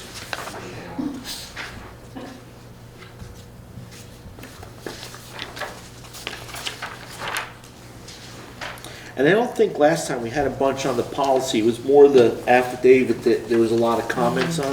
Yep. You guys don't want me to read this, do you? Or- No. No. Thank you. No, thank you. Is everybody okay with the policy? Or any questions on the policy? Are you looking for a motion on the policy? No, because we wanted to discuss the affidavit first too. Even though the affidavit is not, it's more of an administrative procedure. We don't set administrative procedures. We just set policy. So we have policy and procedure. Right, but we were very concerned about the procedure for the affidavit, so that's why we didn't approve the policy. This policy is essentially the same as what was current for each town already. Right. Correct? Yeah. So he did take a couple things out that I mentioned about proof of residency. One was a Electric bill. Bank statement and packing slip. a packing slip, which we thought could be Yeah. altered. It really wasn't a good indication of residency. Other than that, he's pretty much the same. I sent him a couple dozen small changes, of which he made all of them. Most of it was formatting and grammatical. Yeah. So has everybody got to look through it enough that we're comfortable to move forward? We're not gonna vote on it now, so there's still a chance to, or, It's gotta be posted. no? right, well, we have to vote to post it, but, So when does this go into effect?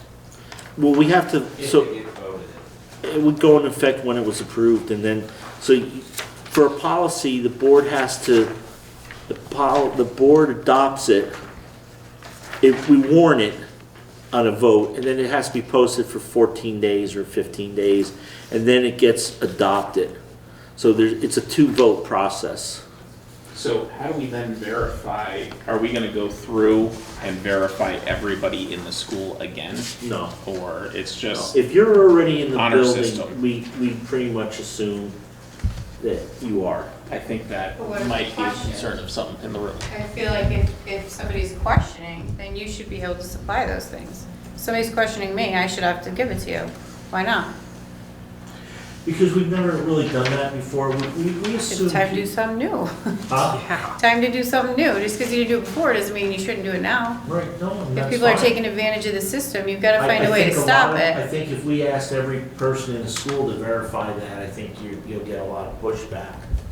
Yeah, no, I am not in favor of doing that. I think Well, if we can there's, ask everybody to, but if somebody's questioning somebody, or I can see that somebody's living in South Newfane, clearly, and it's being questioned, then they should have to resubmit their stuff once a year. Why not? so I think the question is, if there is a member in the community, so how does a member of the community bring forward a concern about this? I think that is actually what the And- question is here. And we discussed that earlier, they bring it to the administration. And so- then what though? I mean, it's, Then they. So that the they're- administration has to, are you gonna Actually make do them? Or are they gonna follow the policy and actually Yes, ask for these policy things? is required, they have to do what the policy says. And I just And it- skimmed this, but is this saying 1, 2, 3, and 4, all of those have to be submitted, or is it one of? Because I believe previously it was one of the following. Like, These you may- could just give a utility These may bill. include, but are not limited to the following, the valid Vermont registration. No. No, on the first page, in order to determine, and then it says, the following, you have to provide the following as proof of residency. Is it all 4 of those things have to be provided, which is what it should be? Or is it just, are you on just one of those things? You made all 4, have them, Okay, so I'm sorry, so here, this actually answers your question. So no, not every parent is gonna be required to reapply, to reaffirm. It says right here, you can't have 1 and 2. enrolling for the first time, re-enrolling after an withdrawal, or whose residence is being questioned, must supply the following proof as residency as may be applicable. So current tax bill or current mortgage papers, closing statements, but not every, you don't have to be a landowner to do that. So obviously, if they're renting, they wouldn't have to do that. You know, the legal homestead, the driver's license, you but know. if you're only gonna go off of a utility bill, I mean, that's a pretty easy thing to screw around with. Yeah. But it's one of several things. Not everybody has a driver's license. I Right. mean, you know. But I feel like we should require multiple things, you know? It should be, is it written up that way? I didn't read word for Yeah, the word yet. following Okay. of proof is residency as may be applicable. So If if you don't I'm have a tax renting, I don't have a tax bill. But you know, I would have an electric bill probably, unless my, Right, well, if you don't have a tax bill, then you should. Yeah. right.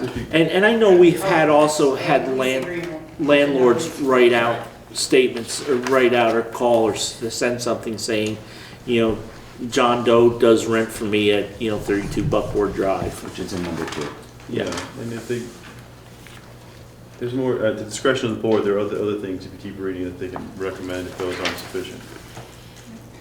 So what happens is if somebody new says they're moving to town, and we've had this brought to us before several times, the person's renting and their lease is up December 31st or May 1st or whatever, they've asked it, can they stay for the remainder of the school year, because it wouldn't benefit their child to pull them out May 2nd to go to, June 13th or something.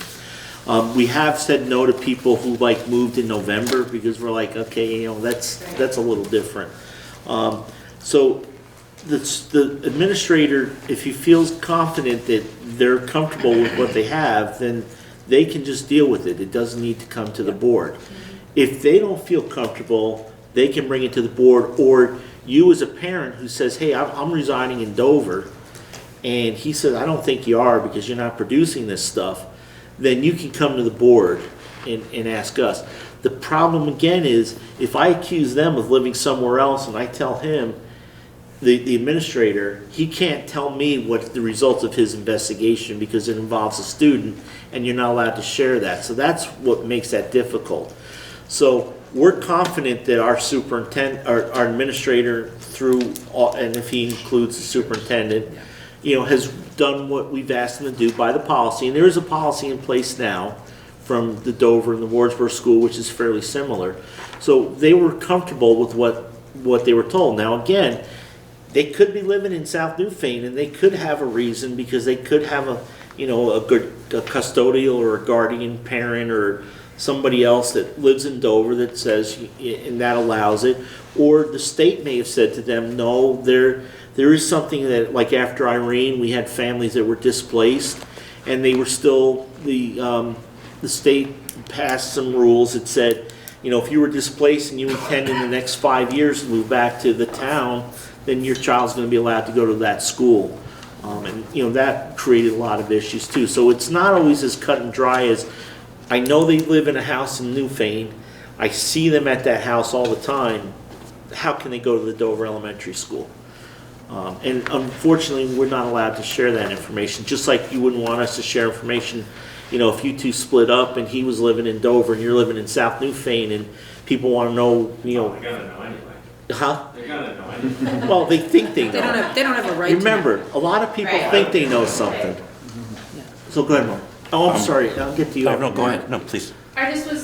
Is this policy the place to clarify how to lodge a complaint? Because I don't see process, it keeps saying board, but you've indicated that a complaint would be submitted to the administrator.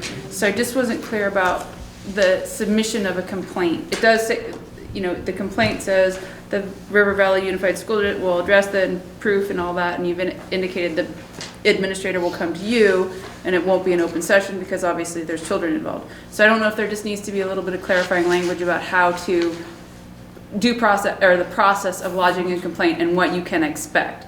Because I wouldn't have, reading this, well, and I admit, I did skim, I wouldn't have a clear expectation of who I would be getting an answer from, and then if there were next steps. So that would be my suggestion or comment.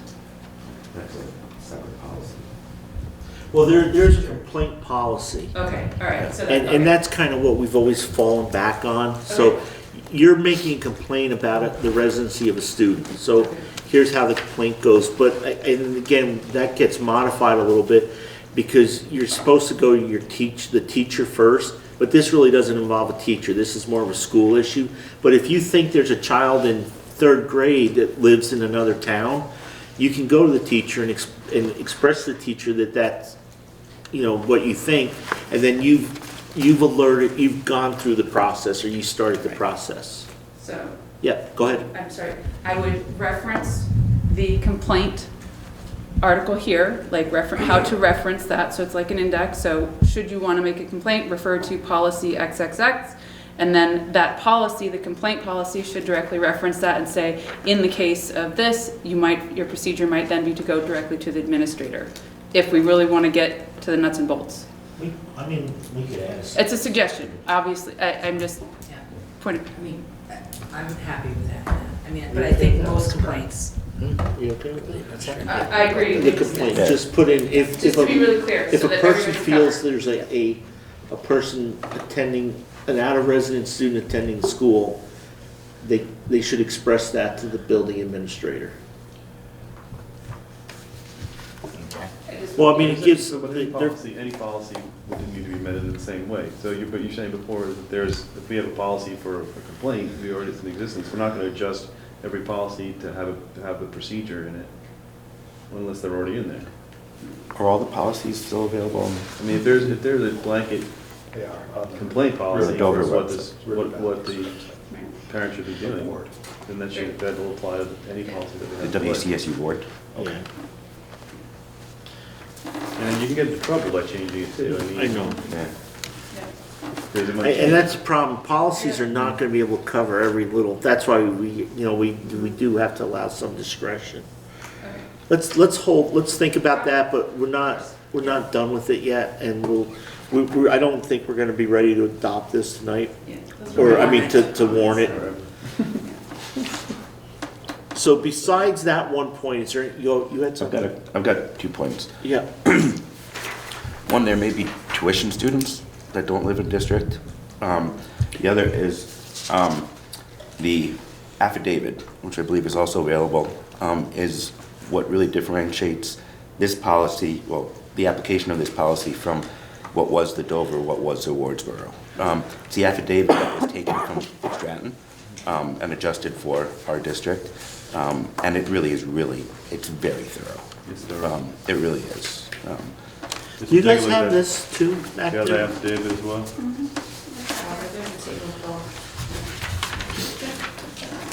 I have a question too. We were talking on Saturday, we kept talking about student numbers and the weighting related to that, but ignoring the weighting, we use the word census to determine where the students came, or how many students there were in the school. So is that census meaning census of the town, like US Census of the town and kids? Is that the census of the school itself? So if we have out-of-town kids who are here before the beginning of the school year, before the budget is concluded, are we getting dollars from the state for those students, with those students included?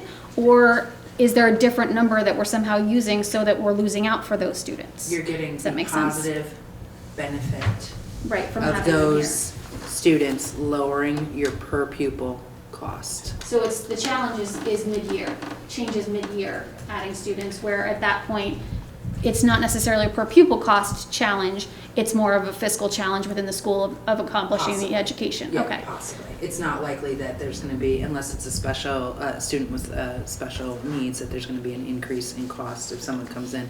And we count once a year. Right, It's in okay. October, right? Yeah. Or November. Twice. Twice a year, Fall excuse and me. spring.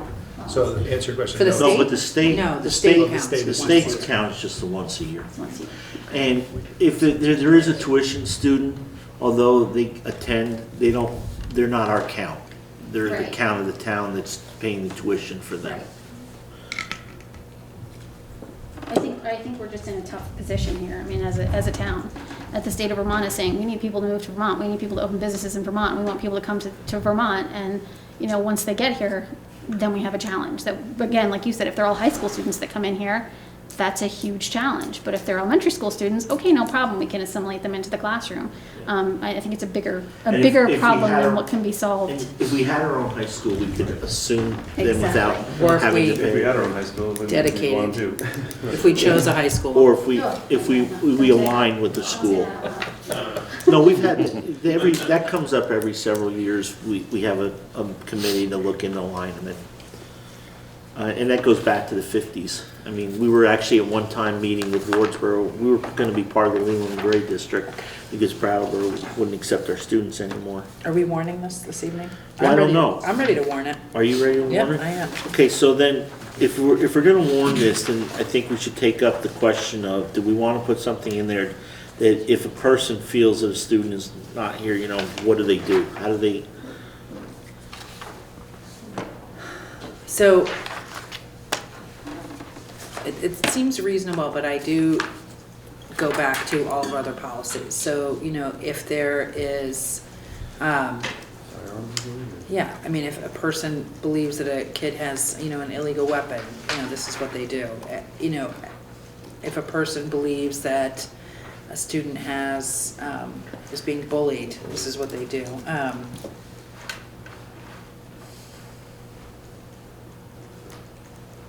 It's interesting because we got, or whose residence is being questioned, but it doesn't say questioned by who. Do we have our handbook? Do we have a handbook? Which handbook? Uh, Student handbook? Yeah. We do. And so does it give the process in the handbook For for? complaints? Yeah, It does. Okay. I think it's so, I mean, I think that's, standard. does it say that parents should bring complaints to the principal first and then the superintendent and then the board? I'd have to get specific quotes from it, but it's something to that effect. You want me to look it up real quick? No, Okay. let's, it's Wait. almost 8:30, we've got some other stuff to move through. Do it next time? Yeah, I don't think it's that big a deal. Good. So let's talk about this tuition student thing. Why don't you check in the handbook? Why don't we just make sure that the complaint policy does fit for this? And then, and so we'll discuss this at the next meeting. We will take your guys' concerns, under advisement, and then we'll be, at the next meeting in Wardsboro, we'll be discussing it again. So if you can't make that and you have any other comments, drop a letter off or drop something off or send an email, okay? So let's just real quick go through the affidavit, because this was a concern. This is why we didn't adopt this last time. So there's like 5 pages here, 6 pages, 5 pages. This is Stratton. This came from Stratton. It's pretty well been, Stratton has gone to court with some of these. It's worked in some and it hasn't worked in others. It's pretty, I think it's pretty tight. I thought things got a heck of a lot easier when you had to file your homestead declaration, so just copy your homestead declaration, turn it in, and that should be good. But again, then when you look at the policy, you think about homelessness and, intent. I intend to move back to Dover. I just, Yeah. So is there any comments on the affidavit? And again, we're not going to be voting on the affidavit, but if everybody want to see this before we adopted the... I feel like it's a lot more intense than what I thought was a pretty intense policy before. So, I think it's just the bold more. What's that? Just the bold. Just Yeah. the bold? Bold. I mean, it doesn't say anything that's that different, it's just the bold one. The legal references. Exactly. $10,000 fines. This is in bold. Did you want to You say? were right. No kidding. Yeah. no, What's that? there's- Just that this is what gives the policy, this is the meat and potatoes. And the reason we don't make this part of the policy is what happened before is we never had this, you never had to file for your taxes, the domicile form.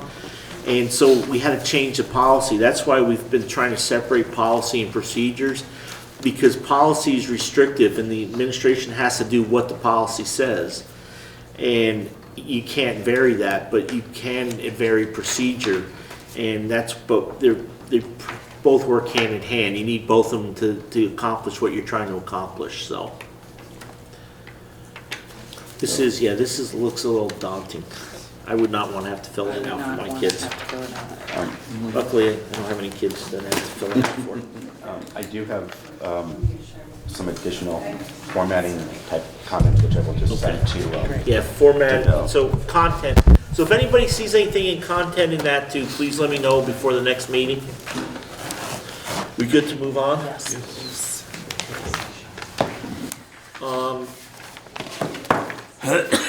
Continuous improvement plans approval, discussion and action. Continuous improvement plans approval. Coming around to you. Oh, well, there you go. Asking shall receive. Great. Oh, one for Doesn't have any difference, right? Yeah, so let's combine to make everything easier, but We let's. even asked. Oh, yeah, we even asked, can we do the same number? Is it the same? They said no. They're two different. There's two different ones. Take one of those Hold on, oh my God. and pass the rest on, then take one of these and pass the rest Dover has on. the nice IB. have rewards for Gift card. rewards for. That's black and white.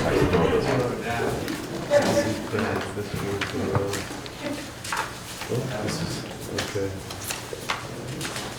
Oh, continue.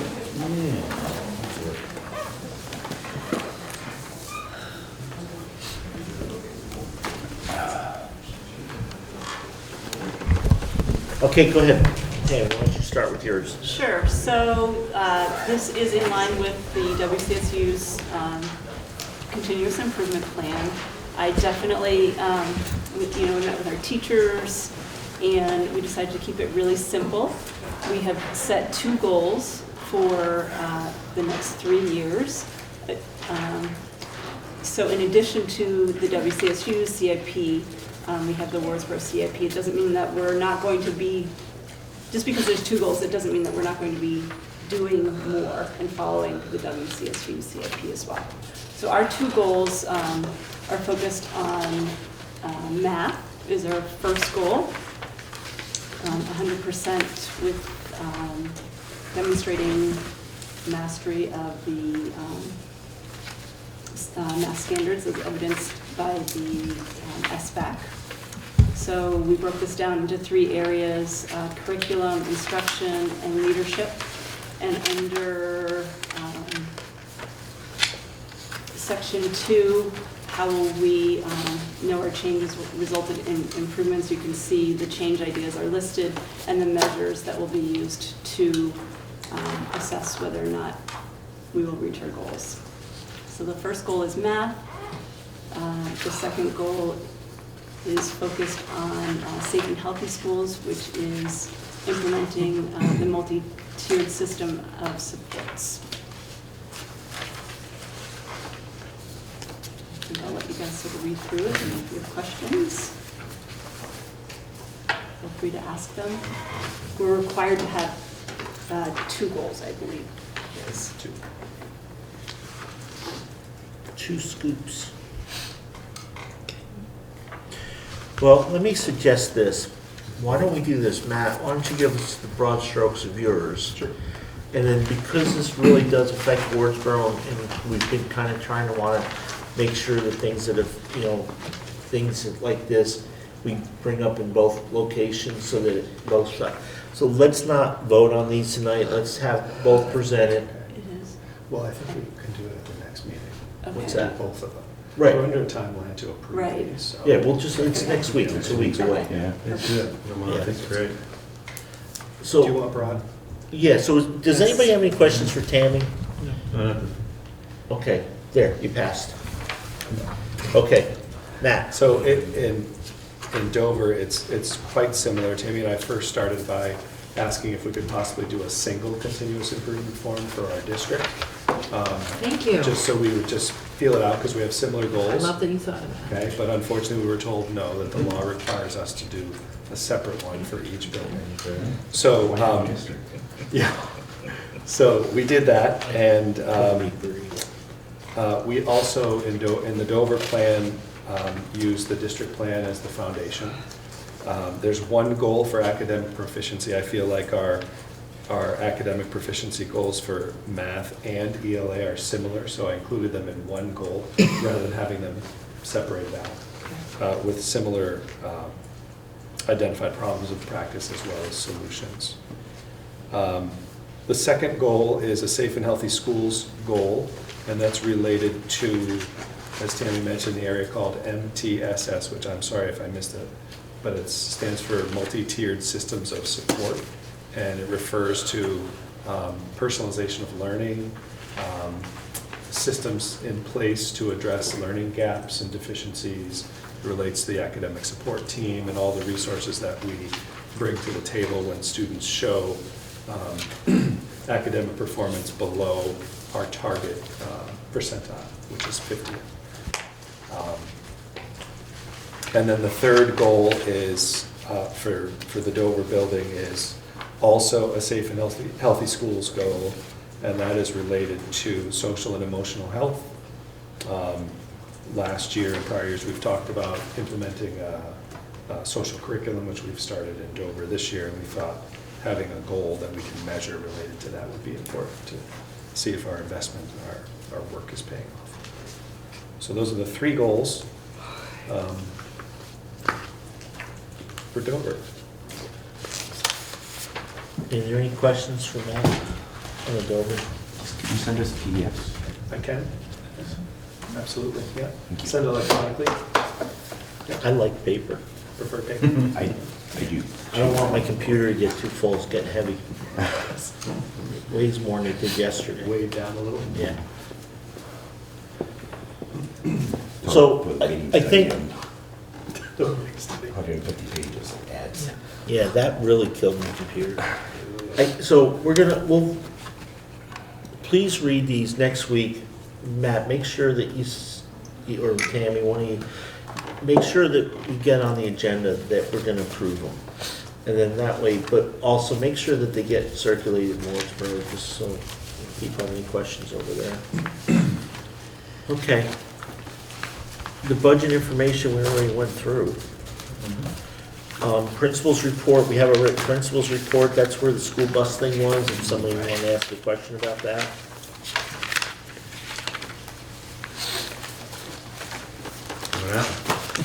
So it had a high-pressure fuel pump fail inside the motor, somewhere inside the motor. Injector pump. I'm not an expert on any of this in any way.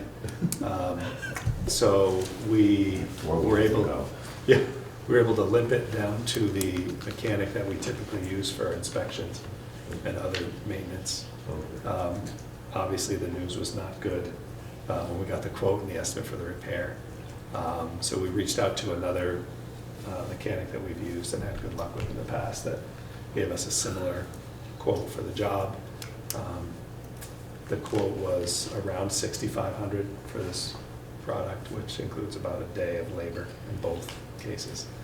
And required a special order part that was a couple of weeks out, of course. This is the younger bus of the two buses that district owns, and it has the lower mileage. So I proceeded to make the decision to get it repaired, thinking that at some point you want to be thinking about replacement cycles. If this were the older bus with nearly 90,000 miles, it may have been a more difficult decision, but this is That's nothing for a diesel. the younger bus, yeah, 60-something thousand. So it seemed like it was worth the repair.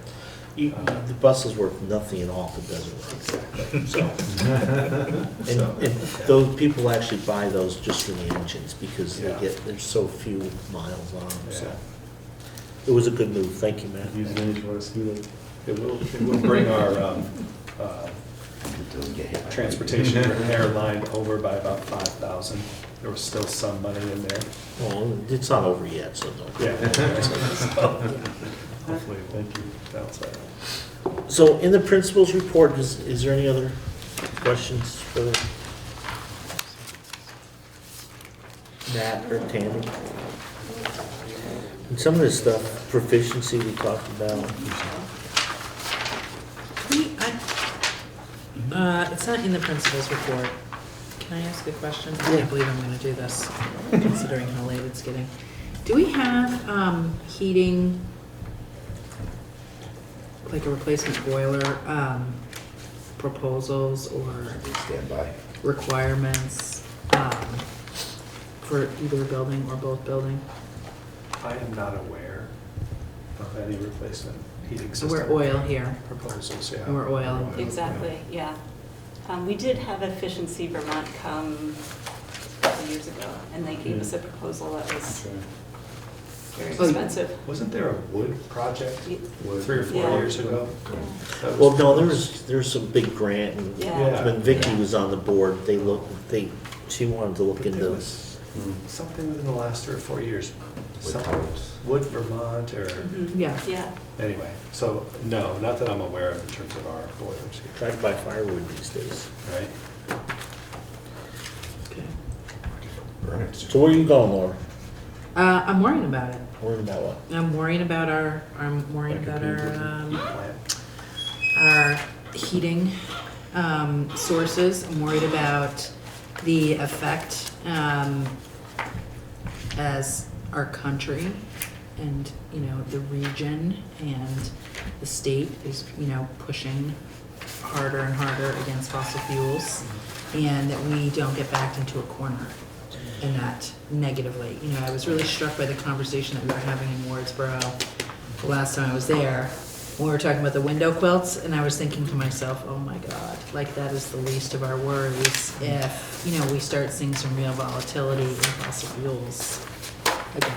And so, what is our back pocket or long-term plan? So I feel like we probably should be, It's out there.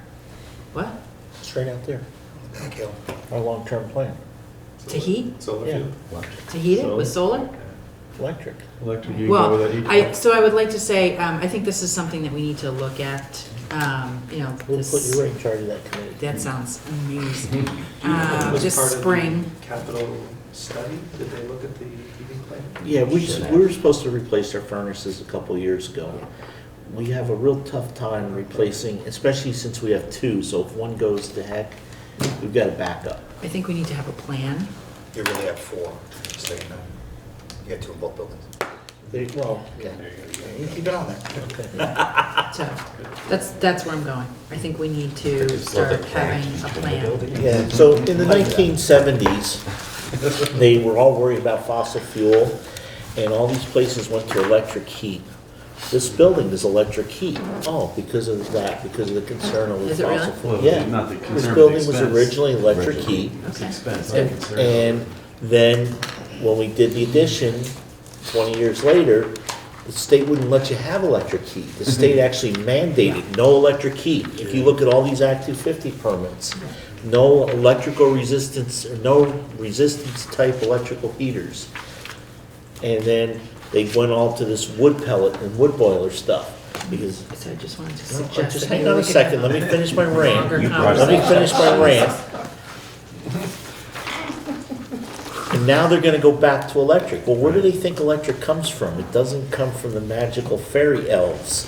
Where does most of our electric come from? People who have electric cars don't seem to realize that they're using fossil fuels. I'm not. And more coal Like a car? than anything else. So anyways, No, on my roof. That's- So I would say for us to have to again, jump through some hoops, Anyway, we should be very careful. I'm not suggesting to jump But through hoops. I I'm also suggesting know that to we, control our fate. so we did look, when we first did the solar field Yeah. out there, we did look into going to heat pumps. And they were gonna be more expensive than an oil furnace.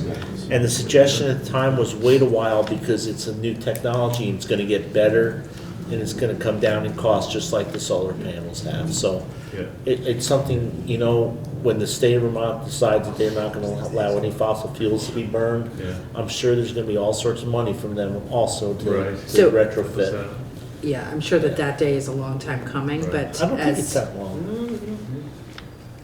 but as pressures nationally, regionally, statewide continue to grow, I think it would be helpful if we could say, we know that it will cost us in this range to deal with this. It would be helpful for us to be able to give that information to the state.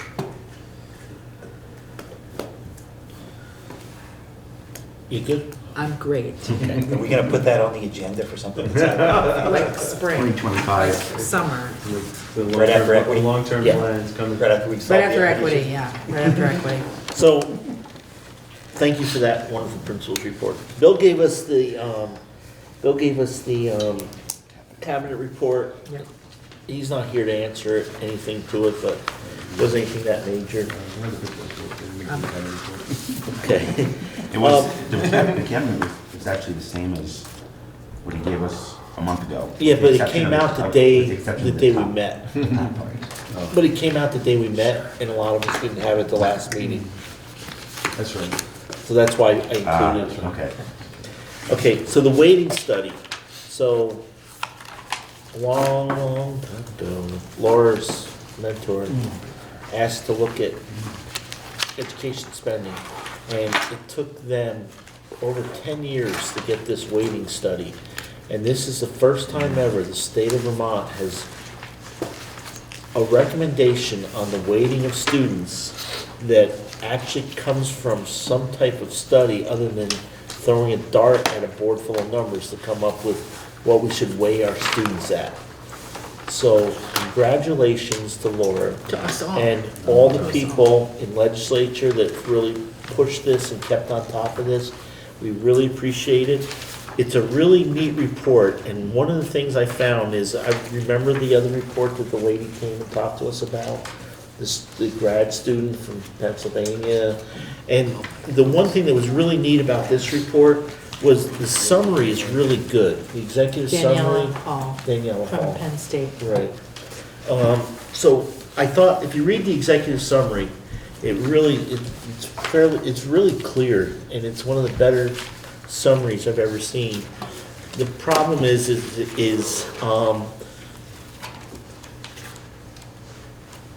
we don't know if anything's gonna happen this year with it. So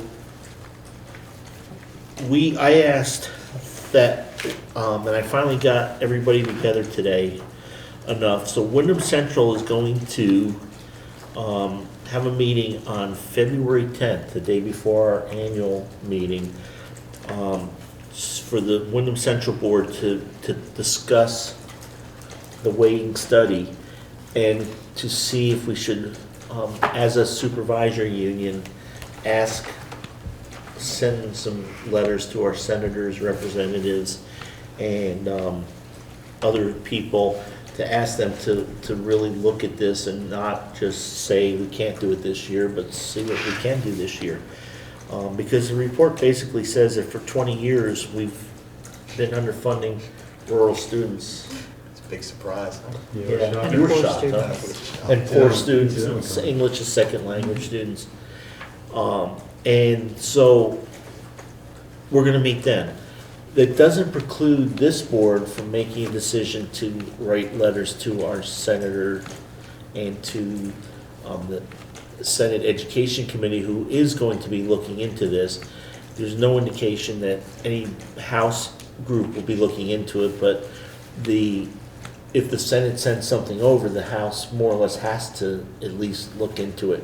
So it wouldn't hurt to start notifying our local representatives of this, because some of them may not know about it, but I think all our local people are pretty up to speed. The Wyndham County delegation has been briefed on this and is activated. Yeah.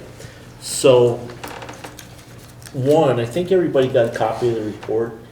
Again, if you don't want to read the whole, and I asked Matt to print it because I can't look at it on the computer, but it's really actually not bad reading. Is there any desire from this board, and again, we can also wait and discuss it more at next week's meeting, so I wish we discussed this a little earlier when we had more people here. But some of those people were there. Yeah, she was there. Okay. So anyways, what do is there an interest in the board to maybe send some letters to the Wyndham County representatives and to Senator Baruth? And our two senators? The whole Senate Education Committee right now is the focus of, because it has to come out of the Senate Education Committee if anything's going to happen with it this year. Well, it has to go through both bodies. It's starting in the Senate. So, I mean, I think we definitely should. I also think we need to discuss this next week in Wardsboro, because Wardsboro, of these two districts, Wardsboro is the one that's going to benefit if these waiting. Well, we're one processes- district. So. But they're the town that are going to benefit from the tax, the changing tax. But we'll all benefit, because if it's easier tax burden on them, there's less pressure on the whole district. and those are 2018 numbers that those projections are made on. Yeah. And I know that the 2020 numbers are being run because I'm in line behind that for some other information. And with I Jennifer. had actually asked Wyndham Central to run them. The 2020? Yeah, Do you well, the have it? current one. Well, no, you know what they sent me, and I didn't pay attention? They sent me the ones from the report. So they have a simulator that is in the report that you can access. Oh, so we should do that for our district. Yeah. For this district right here. So anyways, is there any desire from the board, or do we want to wait till next week, or do we want to just, the reason I wanted to do it through Wyndham Central is I figured Wyndham Central represents a greater number of students. And, if any of you have seen what's going on with the West River, there's, some of those schools are looking at some pretty huge increases, and it's, they're still haven't voted the budget yet. They've reconsidered the budget, and they asked the superintendent's office to present to them a $500,000 reduction. Every single high school in Wyndham County would see a reduction in their grade. Almost every single town.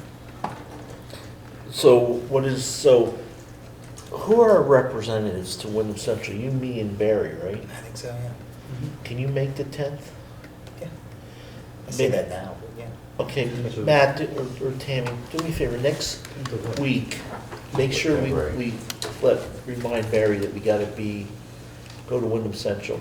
It's a 1-hour agenda because West River's gonna meet after us, so there's the 4 items on the agenda. One is to look at the agency fund and the grant budget, and then there's the school calendar, because the Career Center's looking at the last week of February for school vacation versus the normal week we usually do around President's Week. And that's actually been very divisive in Dover. I don't know if it's ever been in Wardsboro, on the school calendar. And then it would be to contact our legislators, and as Wyndham Central being, again, I think a bigger group helps. It's not just one person Right. saying something, it's a group of people. It's cumulative. Right, but Laura also has a comment. Multiple is not bad. Multiple touches. Yeah, if people want to, as an individual, write a letter, that helps too. But, as an education group, I think it's good to have some unified voice. Can we claw back some of that money that we spent over the last 30 years?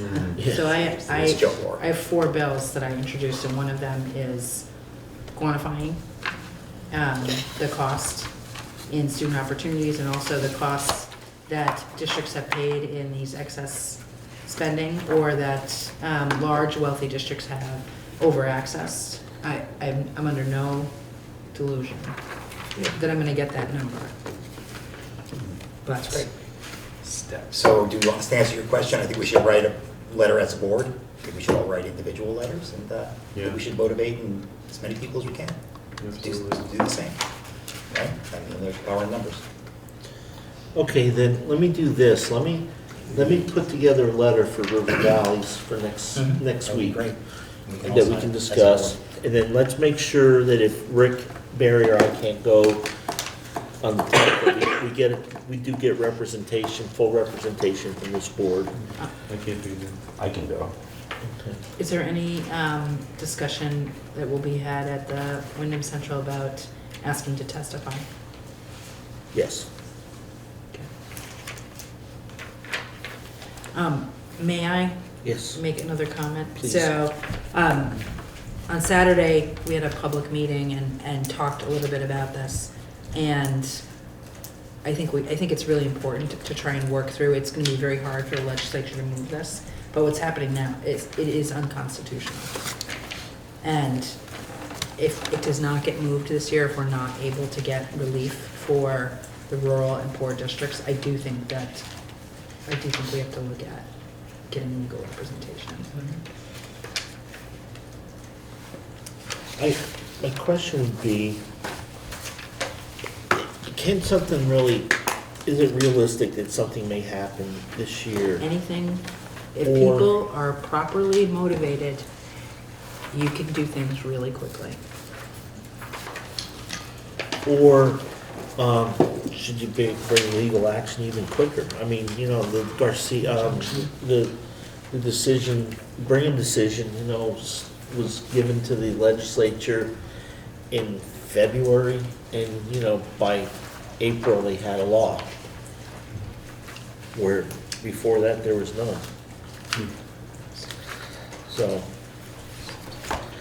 okay. I'll work on a letter. Well, they don't have to write a whole new law. All they have to do is update The That's- funding. It's pretty, right.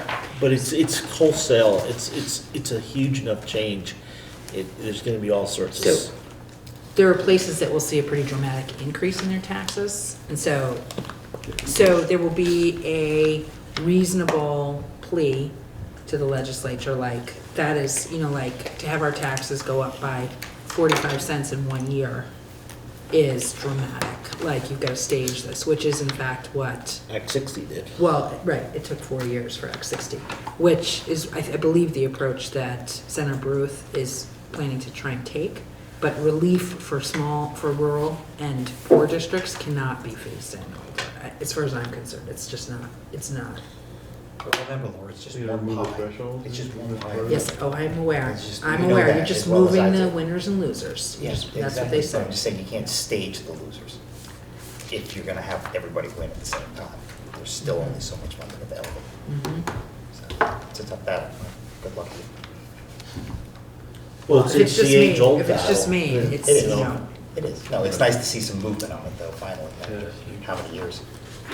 20. Well, the important thing, I think, is, you know, there's so many things the state seems to have done. I mean, I remember an engineer one time telling me the percentage of sand in a mound system, that it was pretty much, they put numbers on a dartboard and threw a dart and said, okay, well, we couldn't agree on a number, so we'll let the dart pick the number. And it kind of seems like the funding, you know, we actually used to get a lot more for high school students, and Yeah. at Used to one be point they 1.25, reduced. right? Yeah, and now we're down to 1.1 something, 1.3, 1.2. Study also essentially said Act 173, special ed funding. Here's the correct. Yeah, and again, too, and, you know, the same thing is, it's not, it's encouraging, it's almost mandating supervisory unions need to keep the special ed spending as high as they can until the full implementation, because if you could reduce for these next 3 years, We could get less. you're gonna get less when the final number comes in. And so you don't wanna reduce, so there's no encouragement to reduce. And then the encouragement to reduce is after, you know, it's set because you're only gonna get X number of dollars. But it also doesn't account for the movement in and out of students. So, I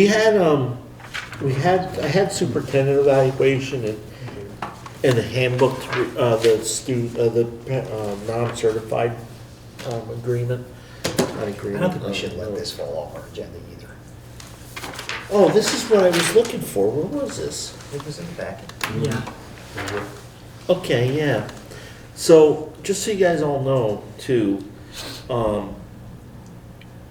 the Secretary of Education is really looking at moving some supervisor union boundaries around. Much better for us than it was last time. But one of the places where he was looking at making some changes is to our district. Assign the Marlboro District to the Wyndham Southeast, or the Verne District to Wyndham Central or Wyndham Southwest. Assigning Wyndham Southwest to the Wyndham Central. And assigning Stamford and Searsburg to the Southwest Vermont Supervisory Union. Southwest to Central, right? Yeah. Yes. Yeah. It's my understanding that there are multiple SUs that are really struggling, borderline failing right now in the state. But remember, his original proposal, when he was just Mr. French from the TV show, was that he wanted to dissolve the Wyndham Central and the Wyndham Southwest and form one new district. You know, assigning something to Wyndham Central, because, you know, we built such a great program at Wyndham Central. I hate to see it go away. But And that document is from 2018, I believe. Yeah. That's from their hearing. This was the Act 46. Yes. Right. But somewhere he's made a comment that he wants to work on his supervisory union. No, that I'm just gonna, districts. what they're actually considering may not be close to what they were considering then. It probably is. Yeah. Okay. So I'd like to put off those other two things, 'cause it's almost 9 o'clock. It's a long meeting. Good meeting. Yeah, it was nice to have It was nice people to hear there public. with some discussion. Good question. So we'll see, we'll put this other stuff on the agenda. And if we can't get it done next meeting, then it'll have to be right after the annual meeting. Okay. Is everybody good? Any parting shots, comments, questions, answers? I have a very brief question. Yes. Can I get copies of the librarian letter and the lead water letter? Do you have those back? Can you email them to me? Sure. Is that okay? Is that I can send you an email. Thank you. Yeah. I just didn't know if that was the best way to do it, but if that works for you, I'll email you in the morning. That would be great. Okay. Thank you.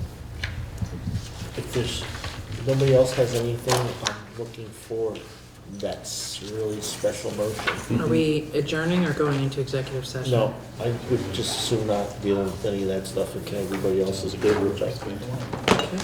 Uh-oh, did we miss something? Oh. Executive session. No, Collect these so that we can reuse them at the next meeting. when Yeah. we- Sure. Rather than make new copies of it. Left everything I didn't need right here. yeah, this actually can't be left anywhere, folks. Or I'm sorry. you could take, It's just, you know, do we take it all back?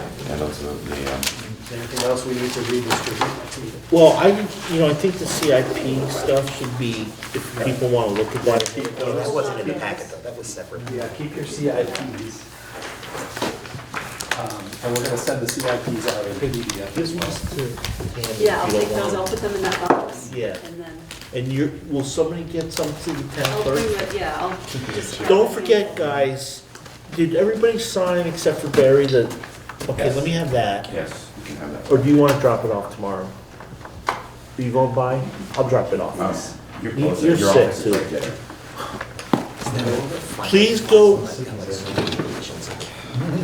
have not been that sick in a long time. Rick, where is, No, I'm it's the almost- one by the almost firehouse, done. right? I could not The believe town clerk's it. It was office? bad. Yeah. And what is she there, Monday through Thursday or something? Yes, she is. What time? Like 9 to 4, Okay, 9 to 4, Monday through Thursday, Mark. hour lunch break. 9 to 4 with an hour lunch break. Wardsboro Town Clerk's office, Monday through Thursday. That's right, don't go during lunchtime, though. We just signed the warrant. Yeah, Or Friday, What's that? or Friday. Or Friday, don't go on a Friday, not much is gonna happen. To this next meeting because we have nuclear, we have a nuclear meeting that's scheduled. That's how we can keep it close. Okay, so we all adjourn, everybody say I adjourn. Motion to adjourn, somebody quick. Motion. Okay, got a motion to adjourn, second. Sounds so bad. Laura, second, said all those in favor say aye. Sorry, Camera off. if it did or not.